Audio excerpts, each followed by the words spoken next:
In honor of April showers, we're going to bring you your golden showers of information. So thank you for listening to Dysfunctional Nerdcast. I'm Aaron, and I meant it. I said it. I stole my mama's credit. I'm cool. I'm hot. Sock you in the stomach 3 more times. The fuck is wrong with you? What is that? You don't know what that's from? Big, man. Is it? I am bad with lyrics, man. They do their little montage of their whole song about the bubble gum or the ice cream, and that's how he knows he's really the kid. You're right. I'm Josh, who doesn't know anything from any fucking movie. Man, come on. Such a classic, too. What's the definite classic? 10 out of 10. I'd give that a 9. It's very solid. Yeah. Holds up, too. That's a movie that holds up. Absolutely. Show that to your kids. They'll still laugh just like you did. So before we get into all our announcements and news and movie reviews, it was heavily requested by 3 separate listeners. People want to know about our New Year's resolutions, our progress, or lack thereof, maybe. I don't know. It has been 4 months into the new year. All right, so we're a quarter of the way, man. Quarter, yeah. So we know you blew yours, in a week or 2 in? That was my fake one, though. Your fake one. Yeah. Well, it didn't take long for you to follow up with it the real one. It took like 5 minutes to break. Yeah. To break me not rubbing holes in Jaws. Jaws. You could in call Josh's it Jaws. face. That'd be Jaws the shark or Jaws from James Bond. I was combining Jaws and holes, and it became Jaws. I don't know. All right, I like it. So, was that your only resolution? No, that we made. Well, I quit drinking, and I was also, getting in shape for the race and so forth. Back up a second. So, you did imbibe in spirits at least once, though. Right, and we did clarify on the last one. It'd probably be about 4 times a year. Yeah. So I did admit I would drink on March Madness. I did drink on March Madness, but I haven't drank another day, so I'm holding true. All right, we'll see. We'll see. Good for you. I'm proud of you for that. Next one, Cinco de Mayo. So you go from March to May. Cinco de Mayo, 4th of July. It's not even 2 months, and you're going to be like, I'm getting drunk again. 4th of July, Labor Day. Then wait till March. I tell you what, I've cut back too, and because of my New Year's resolution, which I have been sticking to, and so I've like, hey, part of me getting in shape is, cut back on some of the vices, and I like beer. I like a lot of beer. It's just good. It's yummy. Who doesn't like it, right? But I cut back. Last night I had a beer and I was making dinner. Whew, right to my head, man. I was like, 1 beer? And I was like, wow, I'm a cheap date. I like it. I didn't notice a difference on March Madness. Actually. Really? No. I thought it would affect me because I've been eating way cleaner too. And no effect. No, I haven't had a drink in almost 2 weeks, and I had one last night, and I was like, damn, I like it. That only takes one, because then I don't have to buy as much. But anyway, now my resolution was to hit the gym and lose some weight and eat healthier and try to kind of be like you, but not really, because I'll never admit that. But I am proud to say that I am still hitting the gym 3 to 4 times a week. I have lost fluctuating between 10 and 12 pounds so far. It's good, man. And I know that's true because the scale doesn't lie and people are saying something. So it kind of makes you feel a little good that you're doing that. I plan on losing at least 10 more. I have a goal of more than that, but it's a good start. I'm not the jock. I'm not going there to buff, my pump you up. Should, man. No, I'll defeat you with my mind. I'm doing it now. Can you feel it now? But no, it's cool. Eating better too, but I will cheat every once in a while. I am of the theory of have your cheat meal every once in a while. I know you're not. But. No. See, I just have to one up Josh because that's what I do. So I lost 22 pounds. I went from 186 to 164. That was a weigh-in today. Good job. I did gain 5 pounds over the fucking March Madness fiasco. Nice. And it took me 2 weeks since then to go back down to my 22 loss. So got the 4-pack right now. Trying as hard as fuck to get that 6-pack. It is tough, people. No processed foods, nothing fun. Fucking vegetables, chicken, water. It's not fun, but if it's not I want to wash my fun- fucking clothes on my stomach. That's what, I want to go to the beach and just have fucking chicks do tequila shots out of my belly button. That's what I'm going for. So I'm halfway there. And it's hard. I'm like speechless. It's hard to bulk up too. I'm trying to get fucking yoked, and then you're trying to lose weight at the same time. It's very difficult. Fucking high protein vegetable water. I'm still disgusted by the whole tequila shot off the belly button thing, but hey. Now, do you think that chicks are still into like the whole, pumping iron dude on the beach just sitting there, like every time he reaches for something, his bicep pops? Fuck yeah. That's the type of chick I want, man. Does your wife know about that? I want the type of hot chick that's running along on the beach with me, Okay. All right. Anyway. So there's our New Year's resolutions. We're doing pretty good. Yeah, we didn't break them yet. Well, you broke one of yours. But that wasn't a real one. That counted. I'm not going to... That wasn't a real one because I broke it. No. That's like... No, that's 10-year-old mentality there. Much like Shazam. Oh. Teaser. But we got a lot of big announcements from the podcast. So we've been getting hooked up with some cool press passes. That we have. We got Star Wars Celebration in Chicago. I don't know if there's really too many bigger conventions than that. I mean, next to San Diego and New York, this could probably be as big as it gets. It is. And the cool thing about that is it's for one thing. Comic-Cons are for everything. This is a convention that tens of thousands of people go to for one thing. And I think it just goes to show that people still love the franchise. No matter how shitty it can get at times. Yeah, it might be the nostalgic thing, and they might like the older movies better, which I hope they do. But it's clearly still, I think, a powerful franchise. I mean, it's popular enough they're giving away basically lotteries for everything there. So if you want to go see a panel, you need a lottery. If you want to get the Funko exclusives or the Star Wars Hasbro exclusives, you need to win the lottery. So I put in, I don't know if we're going to win or not, but we'll see. Yeah, I haven't heard back yet, so I guess they're going to announce that this week because the show is next week. Yeah, coming up. So we'll have news. Yes. But from what I heard, it got so packed before, it was like hours long just to get into the merch shop and stuff like that. So now it's, you don't have to spend all your time just waiting in line. You know you have your ticket, you go get your exclusive whenever you want, and it'll make it a lot easier. Just walk around and do what you want to do. So that's how a show is run, Monster Mania. Okay? It's not that hard a concept. Yeah. My God. And then we also got hooked up with Philadelphia Comic-Con tickets. The great Philadelphia Comic-Con.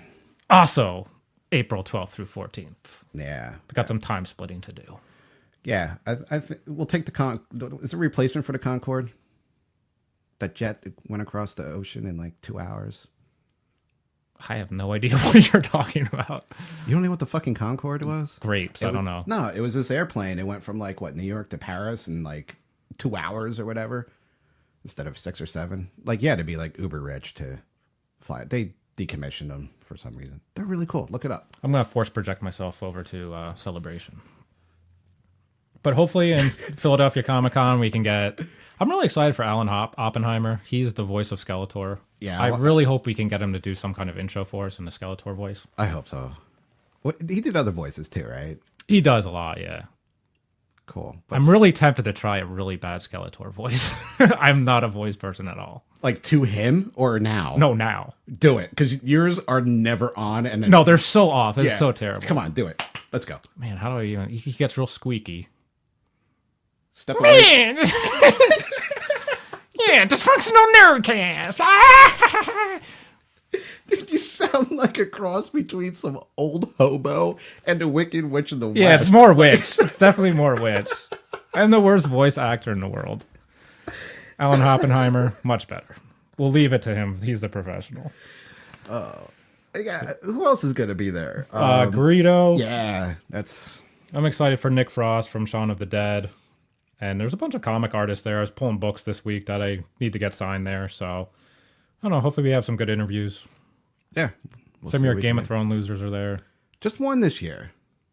But... Now, he is a character everybody hates, right? Yes. All right. Yes. The guy who played King Joffrey. He just looks like a bitch. He does. But that's what... I don't know anything about this show, but I saw his picture. I'm like, he's a bitch. But that's like what helped him create like that role and make it so good. Like, you know, when you like, I actually love to hate characters. You know, that's good acting. When you physically hate that fucking character, you hated this character. Like, Joffrey was just the biggest asshole. He was a, whiny little snot-nosed kid, and then everything was his way, and his way or the highway. I'm not describing you. So, okay? This is your question for him. How does he feel about... Yeah, that's exactly what I wanted to talk to him about. Like, how do you feel being the most hated dude? One of the most hated persons on that fucking show. And even after he's not on the show anymore, spoiler, but I'm sure most people have... I was going to watch it. No, you... Watching that people shit. Still fucking hate him so much. And the Flash is going to be there from Dawson's Creek. Yes, the 90s. That's Flash. his real show. You don't fuck with the Creek. Crick or Creek? Creek if it's named. Yeah. Crick okay. if it's Yes. generic. Yes. Glad we're agreeing on something. Yeah, we do agree on certain things. We also got Awesome Con, Washington, D.C. press passes. That's going to be April 26th through 28th. Basically going for Will Wheaton. Got a Stand By Me poster. So get that. And also Danielle Panabecker. I need my Friday the 13th, 2009 poster signed. So I got maybe like 6 people on it currently. I got to get her. But no, she's into your loser DC shows, right? She's on The Flash. All right. I don't watch it. Killer Frost. So yeah, she'll be there. I like her. And then we didn't get press passes for Chiller Theater, but that's also April 26th to 28th. So I'm going to be driving up from fucking Parsippany Friday, driving all the way down to Washington, D.C., probably Friday night after the show, and then hitting Awesome Con Saturday, Sunday. Are you taking an Uber? Putting in some mileage, man. How much would that be in an Uber? You pay for their car. I don't know. Just buy a car. But so we'll have all this like cool convention coverage for you guys. Hopefully you get some. April's a big month, man. Yeah, it's crazy. It's like the start of spring, start of conventions. And then, not to mention, I'm also doing there's a Marvel exhibit at the Franklin Institute where you can go and see like original comic book drawings of like Amazing Fantasy 15. They have life-size superheroes shit from the movies. Like you get to see actual Iron Man's costume, Doctor Strange, Spider-Man, whatever. So hitting that up April 20th. I'll give a review on that. It sounds awesome. It looks awesome from, the videos they have where it's toured in other cities. So it's coming to Philly. I'm definitely going. It's going to be pretty cool. Their exhibits are cool.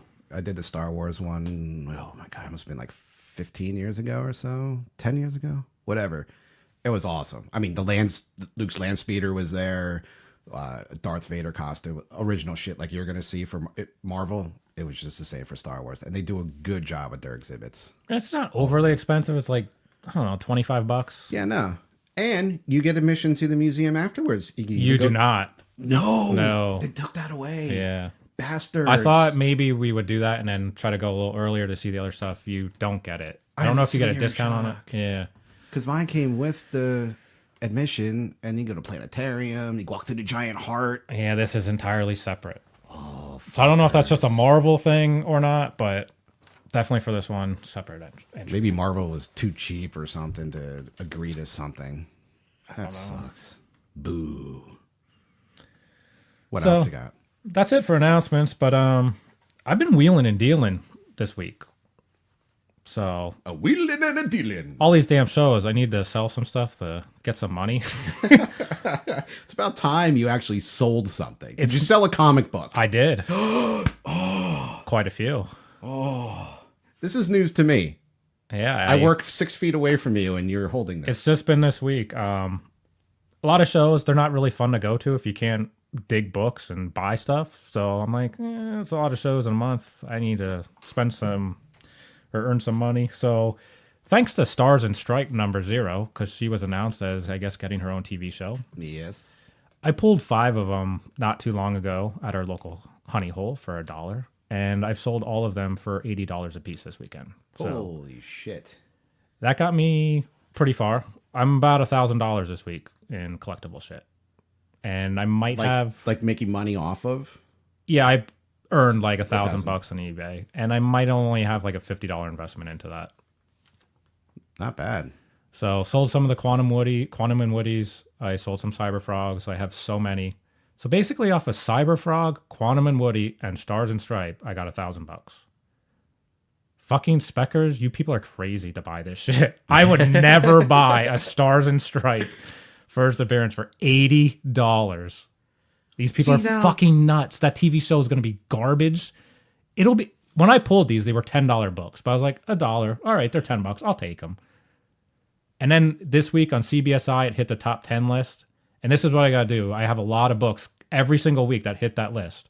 When books hit that list, whatever's on eBay dry up instantly. So if something hits that list, I'm putting it up. I got to get rid of this stuff. I have no room. It's about time. And I have doubles, and I have no room. So it's like, it hits the list, that's my thing. I got to put it up. So doesn't this still go back to my thing that you people are fucking stupid sometimes? Just because it's on a show, just because it generates interest and buzz? Why? Just shut the fuck up already. This is... Honestly, don't tell them I need to sell these books. They're dumb enough to buy it anyway, so it doesn't matter. I'm laughing all the way to the bank, all the way to PayPal, actually. But I mean, that's going to be in the streaming service, right? I believe so. Yeah. Yeah. So it just kills me, man.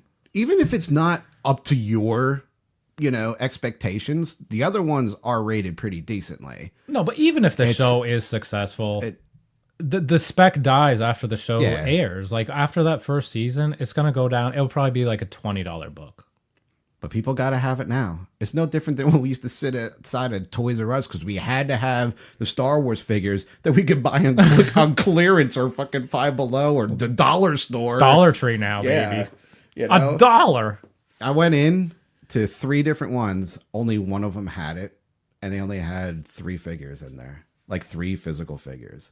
So I don't know if people bought them all up. Did you buy them? No. Oh, for $1, I would have just bought them. I should have, but I didn't. I spent money on...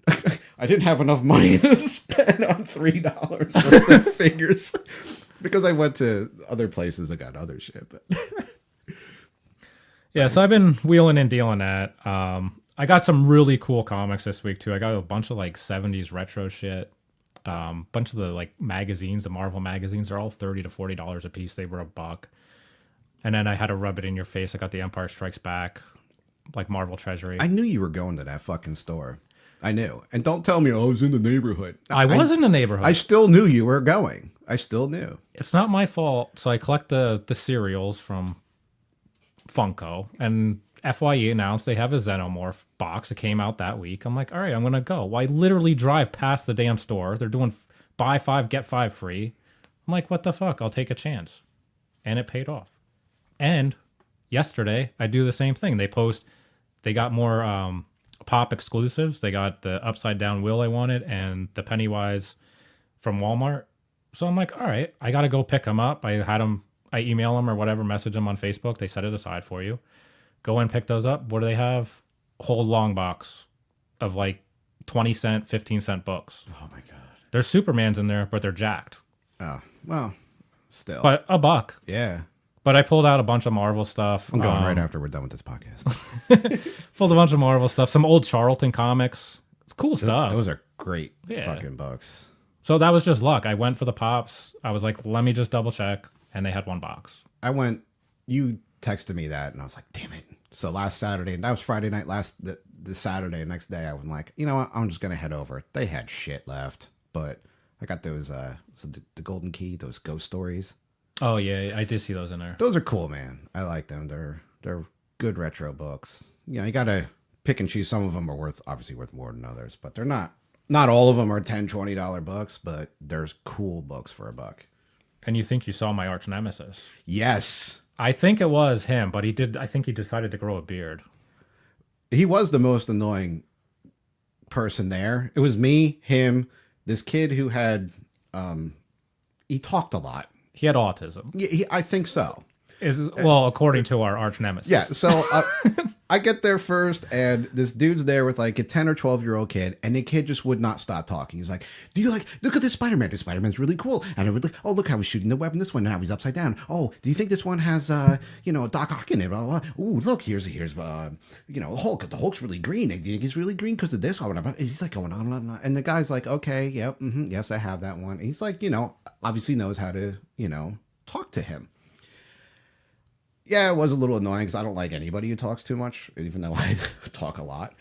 And I'm like, okay, roll with it. And this dude comes in, and it had to be him because he had this mesh shirt on, a black mesh shirt, ripped open on the sides, cut off sleeves, ripped open on the sides. Mind you, it was like 40-something degrees out and rainy. And he had a faux hawk, so it has to be him. Faux hawk, this beard. The whole time, he's like... like hawking a loogie, but not. So he's obviously swallowing them. Oh god, I almost vomited in my mouth. That was more annoying than this kid, going on and on and on and on and on, But I was looking through the boxes, and this dude stank. So he's hawking loogies, swallowing them, and smells like he came from a fucking barn. Okay, and the dude just goes, "Oh my God," because this kid wouldn't shut up. "Autism much?" And he looks over to me like I'm going to laugh. No, I'm not going to laugh. I probably would have. That's what's sad about it. I wanted to laugh more because he's a douchebag for saying it. Yeah, I would have laughed more just like, are you fucking serious right now? He looks over at me. He's like, kind of like, like people say something funny and to do that fake laugh afterwards. Like, I just stared at him. I'm like, you're a douche. So, you know what? I hope you fucking listen to this podcast because you're a douche. I don't like him. And he was there for 15, 20 minutes. I probably dislike him as much as you do. And you spent hours with him. Yeah, it's just reoccurring for me. So then I finally sold my Buzz Off Pops that I got with my adventure. Oh, yeah. Of having to wait in line at fucking 10 a.m. for FYE exclusives. So got those sold this week too. So that contributed to my little bit of investment there. I went to Kmart Day yesterday. The Hot Wheels. It was a Hot Wheels event, and these people, it's a whole nother breed. You go there, it starts at 9, the store opens at 8, you go there, you get a ticket. If more people show up than they have boxes for, they basically do a lottery system, they call your number. Luckily, there was more boxes there than people, so there was 54 cases, 32 people showed up, so 20 of us ended up getting 2 boxes. So basically, you rip through these cases and try to get, the super treasure hunts or whatever. That's what everybody's after. Is that what it's officially called? Yes. So there's treasure hunts, and then there's super treasure hunts. Super treasure hunts. Cars go for like $40-$50 a piece. You got $1 invested into it. If you can find them, hey, great. I don't even know really what to look for on those. I would have no fucking clue what to look for. No, I don't. First off, I don't go to Kmart, okay? Because they're few and far between. But if I walked in and saw that, being somewhat of a collector of things, I'd be like, what's going on? Maybe I could, make some money. But if I was like an average person, I'd be like, I'm getting the fuck out of here. This is weird. You want to talk about stinky fucking people? They're all old, too. Like, Hot Wheel collectors, they're definitely like 50 to 70 years old. Yeah. And they stink. They're like flea market people. Ooh. But anyway... These people are driving like at least from an hour away, pretty much, because like you said, there's not many Kmarts left in the area. Mm-hmm. I really only went because they were supposed to get the Scooby-Doo Batmobile car, which we mentioned on here before. I didn't have one yet. I did find a bunch. My father-in-law got me a bunch too. So I was going after those, some of the Cruella de Vil cars. I posted a bunch, Batmobiles I got. That's really what I'm after. I don't collect the other stuff. If there was a super in my case, I definitely would have taken it and sold it, but there was none in my case. Yeah, it was, my parents stopped by today, and I guess my mom was at Kmart just north of Lehigh Valley. There's one. And she went in the afternoon, and they had boxes left still there. And my mom's like, what? She saw your post. And she's like, what is this? Like, she had no clue. Like, is this a thing? You know, I had no clue about it. It's just not a part of the world that I'm interested in.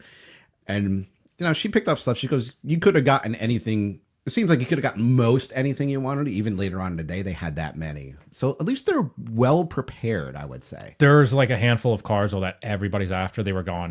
Boom. Well, like, yeah. I think obviously, you know, things like that. Yeah, they're going to be gone. But if you're there for, imagine putting a long box of fresh comics in front of me. How I like ravenously go through them. Now imagine 30 Hot Wheel dorks in front of 30 new cases. So, they do the same damn thing. So you got 30 people just like devouring this shit. So you get a ticket. They love it. You get like this lottery ticket. Now you get a box to go through. They give you your own case. Or is just a case? Like, how many are in the case? Like, is it one of each? Is it 10 of each? You get one master case, right? Okay. Which has 4 individual cases in it. So you get one individual case if you get a lottery, which had 36 cars. Okay. So you get to take all 36 of those cars. You could take them all, yeah, if you wanted. I only took out like maybe 5 or 6 in a case that I wanted. And then you put the rest back on the table and other collectors would take. I was going to say, like, how do you get that many multiples? Like, so 10 yeah, or 12 or whatever. Once everyone goes through their case, they throw them on the table, and then it's like an Easter egg hunt, man. You're just diving through literally hundreds and hundreds of cars to try to pick what you want, and that's where I got some of the doubles. So one of the ones that my mom picked up was the Cruella de Vil car, which I think is actually kind of cool. Yeah, all the Hollywood cars are always hard to find. Like, is that one that you would have got? Yeah, you got multiples. Right? Yeah, I got I think like 10 of them. I could have probably got like 30 of them. Why wouldn't people take them? Is it just like, is it more the like, what kind of collectors are Here's Hot the Wheels thing. collectors? If you go to Target, Walmart on a random day, you will never find a Cruella de Vil car, ever. Because everyone just takes them off the peg. But these people already buy stuff by the case. They probably already have 100 of them. And they're just like, I'm not after this one anymore. They're after something else that's new. So And this could have been something that was already the collectors put already out. have it. So these are cars that could have been out already for a month. Yeah, the Cruella came out, and it's been reissued, so it's probably been out for like a year. All right. The Batman Scooby-Doo's pretty much freshly new, but it's been out for maybe a month or two. This is the first time I've ever seen it. I have Scooby-Doo in my fucking head. Don't say that again. And then the cool combi, which is a Volkswagen car, is always super popular. I only saw one, and it happened to be in my case, so I took that. I always get the cool combis. But anyway, it poses the question, like, what is the dorkiest of dork? I've participated in all of it. So I went out in front of FYE for half an hour or whatever in front of those dorks. I'm at Kmart with all these losers. And then the other thing that I'm thought even dorkier, while I'm at FYE, is there's these, I don't know, women that all have babies that run in the mall with strollers. I think that's the dorkiest out of all of them. Wait, but you were running with the women? You had a kid in a stroller running with women? There was women there, probably 20 of them. They all run inside the mall together. They open up the mall early so old people can walk. But they have like the babies with the strollers, and they just run laps. Well, if it's cold out, sure. That's dorkier than waiting for a pop. I don't know if that's dorkier, man. That is not dorkier because they're at least doing something physical. It doesn't matter. I was standing. That's physical. Wait, you should be proud of these people for, exercising. No. Maybe they're stay-at-home moms that's like, hey, that's how they meet, and they talk about breastfeeding techniques and shit like that. I don't know. It's dorkier than waiting for That is Hot not Wheels. dorkier than waiting for a toy, okay? No fucking way. I think so. Not that there's anything wrong with waiting for a toy, but it's fucking dorky, dude. The other dorky thing I did is I went with my Pittston adventures, get some sealed cards. I got a Rambo box, a He-Man box, and an Aliens box. These people could not believe I drove an hour to pick up these cards. They're like, why would you come here? I'm like, why would you not? I'm like, it's an easy ride. It saved me like $45 in shipping. It only cost me $20 in gas, so technically it saved me $25. And you got out of the house for 2 I was hours. like, it's a nice ride north an hour. It's like no To traffic. the great town of Pittston, PA. It's like the mountains, but Cold country. I don't know. It was enjoyable. I'm like, what's the big deal? And they're like, you're nuts coming here. Dude, an hour to go for something like that is not a long time. The fucking He-Mans are really rare. I paid maybe a third of what they go for online. I'm like, why not? I'll pick them up. It's close. Yeah, I see no issue in that. How far would be too far for you to go for that? What you got? I wouldn't go for more than 2 hours. That would kind of be my cutoff. So 2.5 hours would be. Would you consider it? Yeah. Well, it depends on the quantity of stuff too. So if they had like The 10 exact things, same thing. Exact same thing. yeah, but you like 2 hours, I think. At 2.5, you're like, nah, I can't do it. But I would That's drive like- like that's like 4 or saying you're 5 not hours gonna- if you had 10 boxes of something I wanted. Why not? But isn't 2.5 like kind of saying like, oh, if it was only like $4 cheaper, I would have bought it. Yeah, I guess. So other than that, hit the discount stores. Ross had some cool shit. Posted that. So follow us on the Facebook page. Me and Josh are always posting stuff that we find. It's stuff that we're interested in, but I think a lot of other people are. And usually if we find it, it's going to be around the country at the same places. So check it out. Yeah, and since the last time I've been hitting Gabe's. Have you been to Gabe's yet? I have not. He likes anything with gays in it. Too much? Silence. Too much? Oh. So Not that there's anything wrong with that. I hit this store down in Quakertown area. I forget what I picked up down there. Well, I stopped a Tuesday morning, which is a terrible fucking store, but they had the 40th anniversary diecast. Does that not sound like something Robert Kraft would visit? Oh yeah, definitely. Tuesday morning. And that's the pill that she had to take Yeah, after like- visiting him. Come on. I don't even know how that's a name of a store, but anyway. Yeah, I don't know, but I picked up the 40th anniversary Han Solo diecast. Target had the Luke one on sale, 50%, well, clearance, 50% off. This was the same price. But I went to the Gabe's down there, and I forget what I got down there. Something Star Wars, but I forget. But they're blowing shit out cheap. Like they had that Jedi mind trick thing. It works like a Bluetooth with your phone. I already have it. And you wear this headset thing, and you can like project things in this whatever. $7 fucking at Gabe's. This thing was like over $50 when it came out. But went to the Gabe's up here. Got some Force Awakens vehicles I didn't have. One with Finn, $10. Got a Ezra speeder. The box was jacked, but it was $5. I'm like, I'm opening this then. I wanted it, you know. I already have an Ezra speeder signed by Taylor Gray, so I picked that up. Ross had the mini R2D2 that works on an app with your phone, almost like the Sphero I saw BB-8. that there, yeah. $10 fucking dollars. Now, The TIE Fighter is $6. yeah. That's the price of a figure. It's actually cheaper than a figure. But the thing with this R2, the app you can only download until June or July of this year. But I'm like, you know what? For $10, it looks awesome. But it'll sit on your shelf anyway. Exactly. You're never going to use the fucking app after a month. No. And it probably wouldn't work right anyway. You got your thrills of it, you'll set it and forget it. You know? Yeah, you know, so I'll leave it in the box. It's a great display. It's a great looking R2D2. I'm like, wow, it's pretty cool. Gabe's had this Hot Wheels set. I mean, the box is humongous, right? And it has it's from, I think, Force Awakens. I'm not sure. But it has like the Chewie truck, and it's got the Millennium Falcon, and you put the cars in, they go around and do all this stuff. You push a button, there's all lights and Chewie sounds. It's an impressive looking thing. $9.99. Yeah, you I'm can't like, go wrong. this is like a $50, $60 set when it fucking came out. I'm like, yoinks, I'm grabbing that. They had 3 vehicles that I needed. And even if I think I have a double of one of the snow speeders. Who the fuck cares for $10? Now I got a double if something happens, or I want to fucking open it. So you're right. These discount stores between Ross, Gabe's, Target always blows something out here and then. They're doing that Emphas Nest Black Home Series. Goods is supposed to be getting stuff too, and Really? Marshalls. So, and TJ Maxx carries shit. They're all to carry the same type of stuff. Hit those up. Let us know what you find out there too. We're 6-inch Black Series Darth Vader is supposed to be hitting Ross for $10. Comes with like the early bird packaging. Yeah. I didn't see any at the 3 I went to, but Well, I picked up the Princess Leia for us, Black Series, and they had the 3 3/4 Black Series. They had a Admiral Akbar for $3 fucking. Yeah. I would buy 10 of them. And I bought a the squeezable dart from Stranger Things. McFarlane made it. They had it there. It was $3. I'm like, fuck it, it's McFarlane. I didn't have it. I collect McFarlane. I'll take it.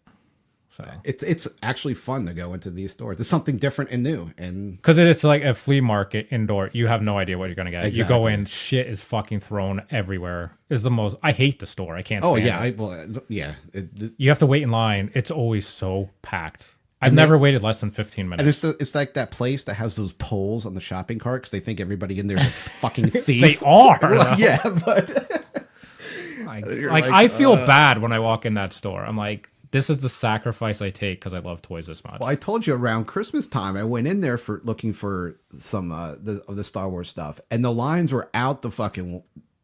They were all through the fucking store. I'm like, there's no fucking way I'm waiting in here. No fucking way. But these people are like, bargain, bargain, bargain. It's Christmas time. And oh, fuck. And that's when you steal it. Yeah, as you said, he said it. You run out the door and you're like, fuck, I'm stopped by the pole in the shopping cart again. And you actually said you can hide it under your gut, which is diminishing. So I don't know where I'm going to hide it anymore. Maybe the hair on the gut. Excess fat skin, just like folded over the box of the toy. They'll never find it. I'm just going to laser that off. And then the only thing I wanted to say about something cool coming out, because it's really random, I told Josh about it, I think Thursday. This comic called Faithless from Boom Studios comes out on the 10th. It's issue number 1. It has a really hardcore XXX rated cover. Oh my God, dude. It's pretty popular, I guess. It has a lot of spec play involved with it. So just get it based on the spec and based on comic people are pervs anyway. But it's polybagged, right? It's polybagged, so yeah. Because do you open it? I would. CGC doesn't grade anything polybagged anyway. If you really want to worry about condition, it doesn't matter. Bags are worthless. But she's fucking spread eagle, dude. Letting the fingers do the walking on the cover. You showed me that, and I honestly got a little woo. You ordered it within like a minute. You're like, I need that. I don't know to go with my Debbie Does Dallas comics, which I have. I don't know if CGC would grade that book. I don't think they grade X-rated books. I don't think they do some of like the Boundless books. I don't believe they grade them. Shame on you, because that is art. Yeah. But check it out. I don't know. Just don't Google it at work. You'll probably get in trouble from HR. But yeah, don't do it at work. What else you got over there?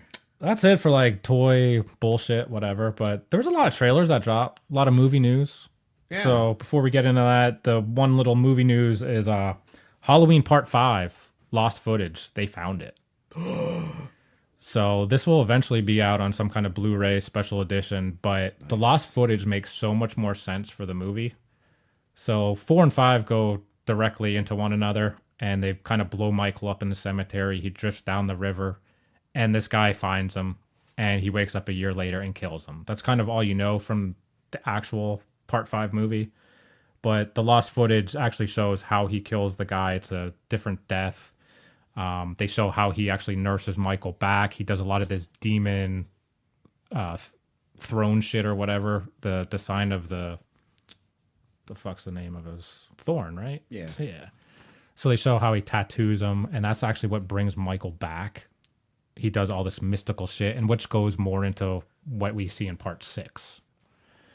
So it just actually explains a lot more of the movie. It made sense. I don't know why they cut it out, but I'm pretty excited to see it. And apparently a lot of the deaths are a lot better in it. Cool. More drawn out, more violent. And will definitely be better than the last Halloween movie made. Oh, yeah, no doubt. So, cool news on that. But Stranger Things trailer dropped. We're a little late on this because we haven't recorded. Awesome. I don't know of a better trailer. They could do nothing different, better. Every studio needs to watch this trailer to know how to do a fucking trailer. Every single one. It gives you what you want, and it leaves you wanting more. And this, I think it looks great. Yeah, I just think they set everything up perfect. Like you said, it tells you what we're going to get without really spoiling anything. It Right. does leave you wanting more. The music in it is awesome. Absolutely. It's funny. We see badass creatures in it that look fantastic. And I like the element of like that whole they're scripting it as they grow up. So you have that awkward stage of what are we gonna do? Just play games all in their basement all the time? Like I want to grow up, and every kid goes through that. It's like, Sure. when am I holding on to childhood versus adulthood? And I think that's gonna be pretty interesting. And then when you get to adulthood, you go back to playing these games. Yeah, we never grown up. I mean, we don't play D&D, but We're searching fucking Ross for Star Wars toys. yeah, excellent trailer. I can't wait for it to come out. Yeah, July 4th. So And we had to wait a little I'll be bit binging longer, that. but I think the payoff is going to be really, really good for it. And McFarlane showed the figures too. They look terrible. They're reusing the 11 and the Hooper pose that we already have, but they're just painted in like that classic 80s motif he has with the porn stash and the Miami Vice shirt and shit. So, and then Annabelle Comes Home trailer also dropped. That's coming out June 28th.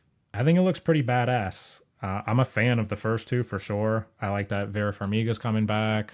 It looks really good. It's creepy. Yeah, the whole series is, the whole Conjuring world and stuff. It's, it's a pretty cool universe, I think. I think they do a good job with it. So in the trailer, they show the girl walk in and she opens the cabinet with Annabelle in. That's in the Warrens, sacred spot. Yeah. And then once it's opened, you just see all the kinds of mischievous things start to happen. The piano plays and you hear the scatter of the feet run along. So I think it looks pretty creepy. I'll definitely check it out. Dude, the fact that this thing actually does exist is creepy in and of its fucking self. Do you believe it's real? You're a ghost hunter.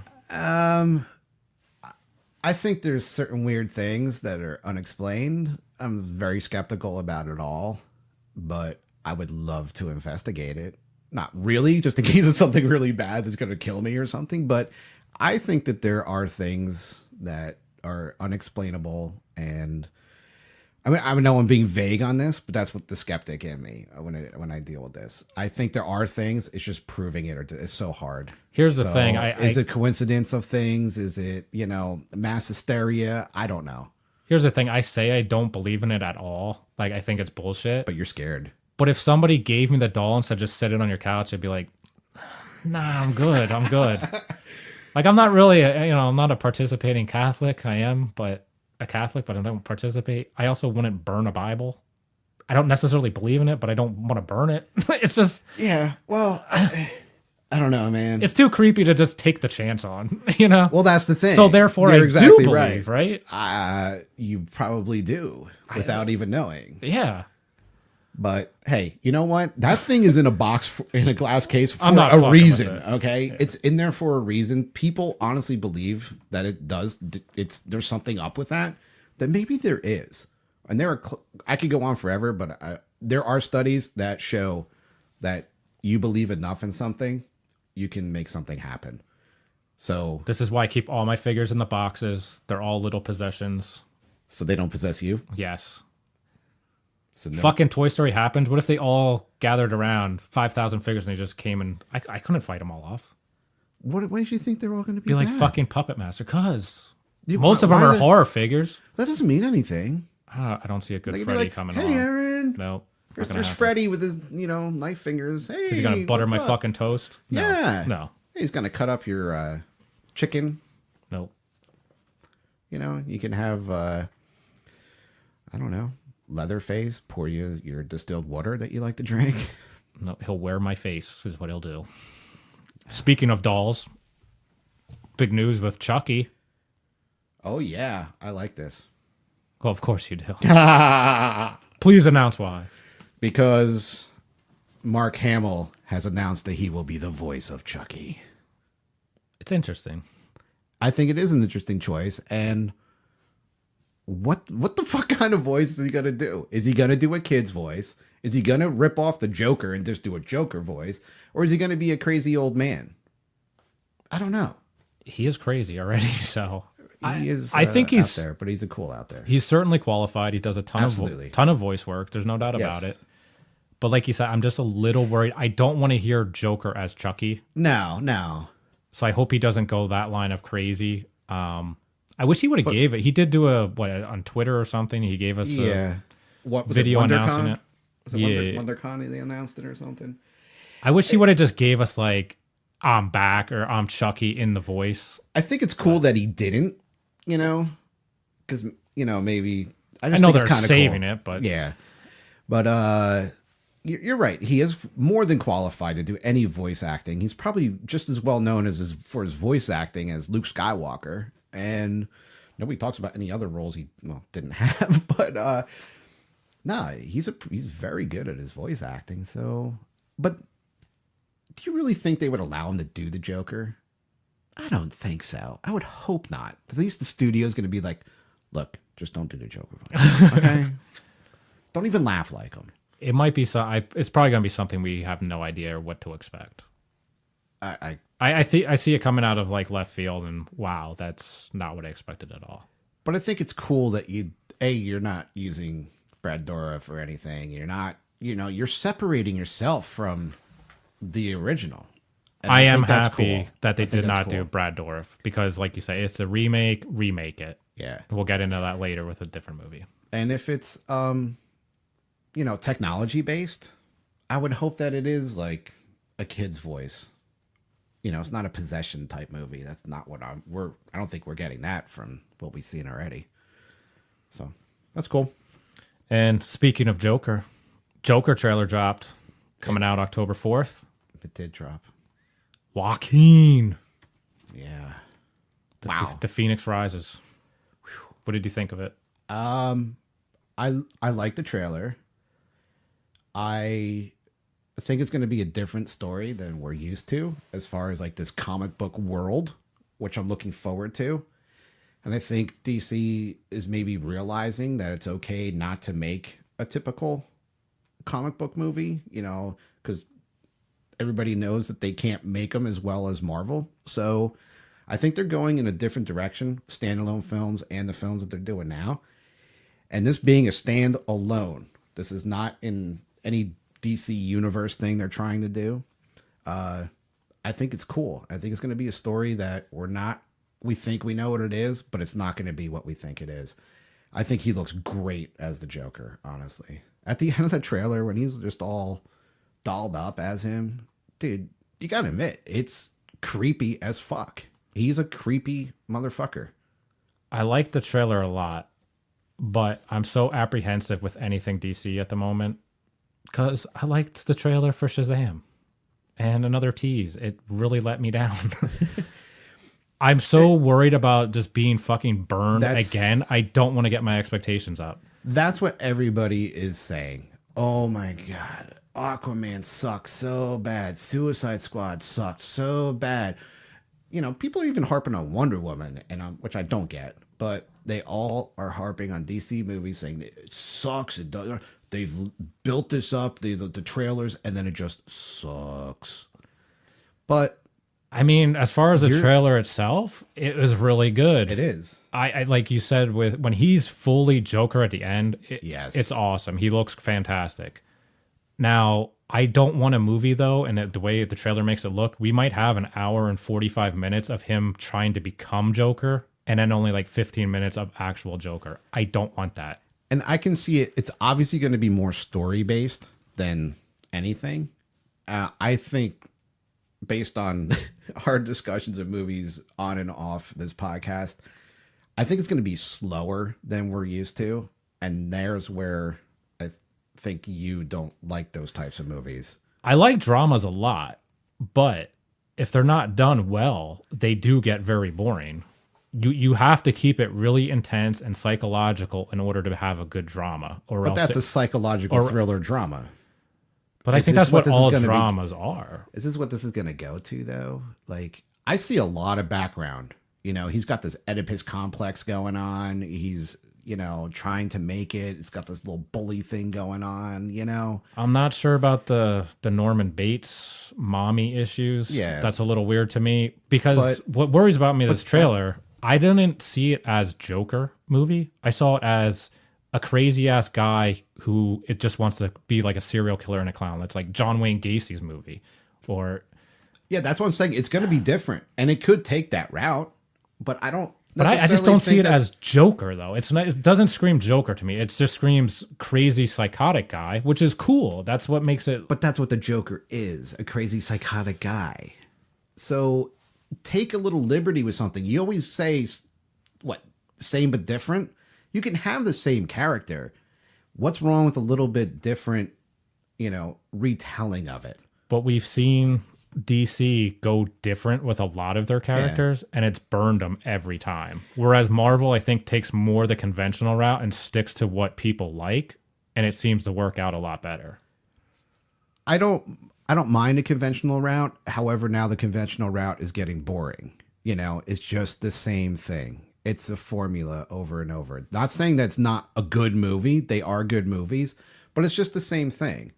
And it's tough to be that studio that wants to break that mold because people aren't going to like it at first. And it's going to be tough for them to accept it. But kudos for at least fucking trying. But Jared Leto, that broke the mold, and no one will ever accept that, and they shouldn't. They shouldn't. But rightfully or wrongfully so. But at least they tried. They did something. And I mean, overall, we both like that movie, right? I like Suicide Squad. Okay. I mean, I think sure. I hate the Joker part. I think he sucks. Yeah, I don't think that was not my Joker. I didn't like the tattoos. I didn't like the grilled teeth. But his acting, I think, was decent. I don't care about the short hair at all because that's been portrayed. It was the tattoos. It was the piercings. It was the gangster look that I didn't like. This one, man, I don't know. The movie's going. It's going to be compared to Heath Ledger's Joker, though. Yes, and I don't really think you can compare them because no, you can't. He's like the ultimate. That movie is probably the greatest comic book movie ever, and maybe next to The Crow, those two. But you're going to compare that, and it's going to be either you weren't enough like him, or you just weren't as good as him. And if it's different, I think people are going to have a problem with it. And he shouldn't emulate it. It should be different. No. If they went that route and emulated it, it would suck. Hands down. It would fucking suck. It's just, But with that said, his look is definitely more Heath Ledger Joker than any other type of Joker. But it's also more classic Joker. You're also getting a Cesar Romero element to it. So you're getting a Batman 66 look with the suit and that. If you combined everything, I don't have a problem with that. But if you're going to pick one and stick to it and, but everybody wants to see a real Joker, And I think this, if it encapsulates a lot of what we're already familiar with and does it tastefully, that might be a good route for them to go. I'm nervous about it. My guard is heavily up. I got the fences. They got the fucking barbed wire on top of them. The alarm system's on. I'll wait. Wait and see. Just looking at the trailer, we're both going to say it's a good trailer. We hope it's good, right? Yeah, the trailer looked fantastic. All right, so that's what we kind of are at now. I'm not going to say that it's going to be a fantastic movie. There are plenty trailers that we liked, and we're like, wow, that looks good. Doesn't mean that we actually think the movie's going to be good. I mean, honestly, some of the Star Wars trailers are really like, wow, that looked fucking great. And then you're like, oh, that wasn't great. I don't want to dissect it, but the new Brightburn trailer, holy fuck, is that good? Oh, I didn't see that. They released one last week. Yeah. I didn't watch that yet. Dude, he shatters glass from the lighting fixture, and the chick looks up, and the fucking glass falls in her eye. Oh, that was in the other one. And she one. pulls it out. That was in the other one. No, it just came out last week. No, but I saw that glass piece before. I don't think that was in the first trailer. I think it was, because I remember that. Yeah, anything with an eyeball, though. But that looks badass, so... Again, movie may suck. I don't know, but fucking trailer looks awesome. Here's this. So here it's basically Superman goes bad. Yes. So is it just taking the same exact Superman story and just reversing it? Yes. That could be a really bad movie. Yeah, it really has potential to suck. But it's James Gunn, so we give him the benefit of the doubt. No matter what he said in the past. And we'd like to welcome James Gunn back to Guardians of the Galaxy 3 after he finishes Suicide Squad 2, which Deadshot will not be a part of now. They just said that the other day. So Idris Elba was he's continuing to be in the movie. Back and forth. Harley wasn't, then she is, then she wasn't, now she is again. I don't know. But I guess, definitely no Will Smith. So far what I saw, I think Friday, was Idris Elba will be in it. Will not be Deadshot. Captain Boomerang is back, and because everyone loves fucking him, and Harley supposedly. Who knows? The cast is weird. King Shark and Polka Dot Man and Rat Man and all these people. I don't mind King Shark at all. Be bizarre. That's cool. As long as they do it better than on The Flash, because TV show CGI sucks on any show. But as long as they do it better than Shazam. Anyway, you wanted to get into a little bit of Walking Dead shit, right? Briefly. The finale. The season ended. It ended. Thankfully. That's all I wanted to say about it. It ended. Yeah, thankfully it ended. Now, it was supposed to go in this whole new direction, and it did after that, the mid-season break. It's another time jump. Maggie's gone too. Rick's gone. It just still did not take off. It wasn't the reboot that I feel Fear had, and I didn't watch Fear, but everybody is so impressed with Fear and the basic reboot that they had. And now with this new season of Fear coming up, they're talking like all these great things, and this new storyline, awesome, new storylines they're coming up with, and they're supposed to. I've read yesterday they're going to use Fear as the jumping point for any kind of spin-off, any kind of thing with Rick or Maggie would be tied more towards Fear. Interesting. The other thing I wanted to say about the finale that was on, that radio transmission at the end, besides being beyond fucking predictable, if they tie that in with Fear whatsoever, I'm done. I don't think they are, but it's possible, but I would be so fucking done. Because for the book, it alludes to basically what we would probably see not next year, but the following year. There's this new Commonwealth group, and they do reach them through radio. So I think it's a tease of that coming up. But we all know how they... But they do twist shit, yeah. Yeah, they twist it around and do all that stuff. So we did get the heads on the pike. Ezekiel was not one of them. Yeah, not as good as the book. I was not shocked. I felt bad maybe for Carol, but, she's got 2 kids now that are dead. But... Tara, thank goodness. I've been saying for years. I was sad she died. Yeah, always, of all people, you're like, I fucking hate her character. Oh, years, dude. You hated on her. And now you're sad because you secretly fucking loved her. I always hated her. And then I always wanted her to die. Yeah. And then the second she's gone, I'm like, do you know what? I didn't really want her gone. She did nothing this season. It didn't even matter that she was around. You hated all her one-liners and her quirky little shit things that she would say. She was always that person that would have a comment for everything. I wanted to eat Twizzlers with her. I don't know, dude. You are an enigma. You say I'm fucking weird sometimes. You are a fucking enigma, dude. All right, so Walking Dead, lowest finale ever, right? Ratings-wise. It's dropping... To me, well, the Heads on a Pike was the lowest ever episode. Yeah. Ever. I mean, below first season. This show, I don't care. I'll say is tanking. Writing wise, acting wise, viewership. I don't care if it's still the number 1 show on a Sunday night. It's number 1 because people are invested in it. And I think these are still the hardcore fans that are maybe in denial that it's starting to suck. But you do have so much invested in it. It is turning into a fucking soap opera.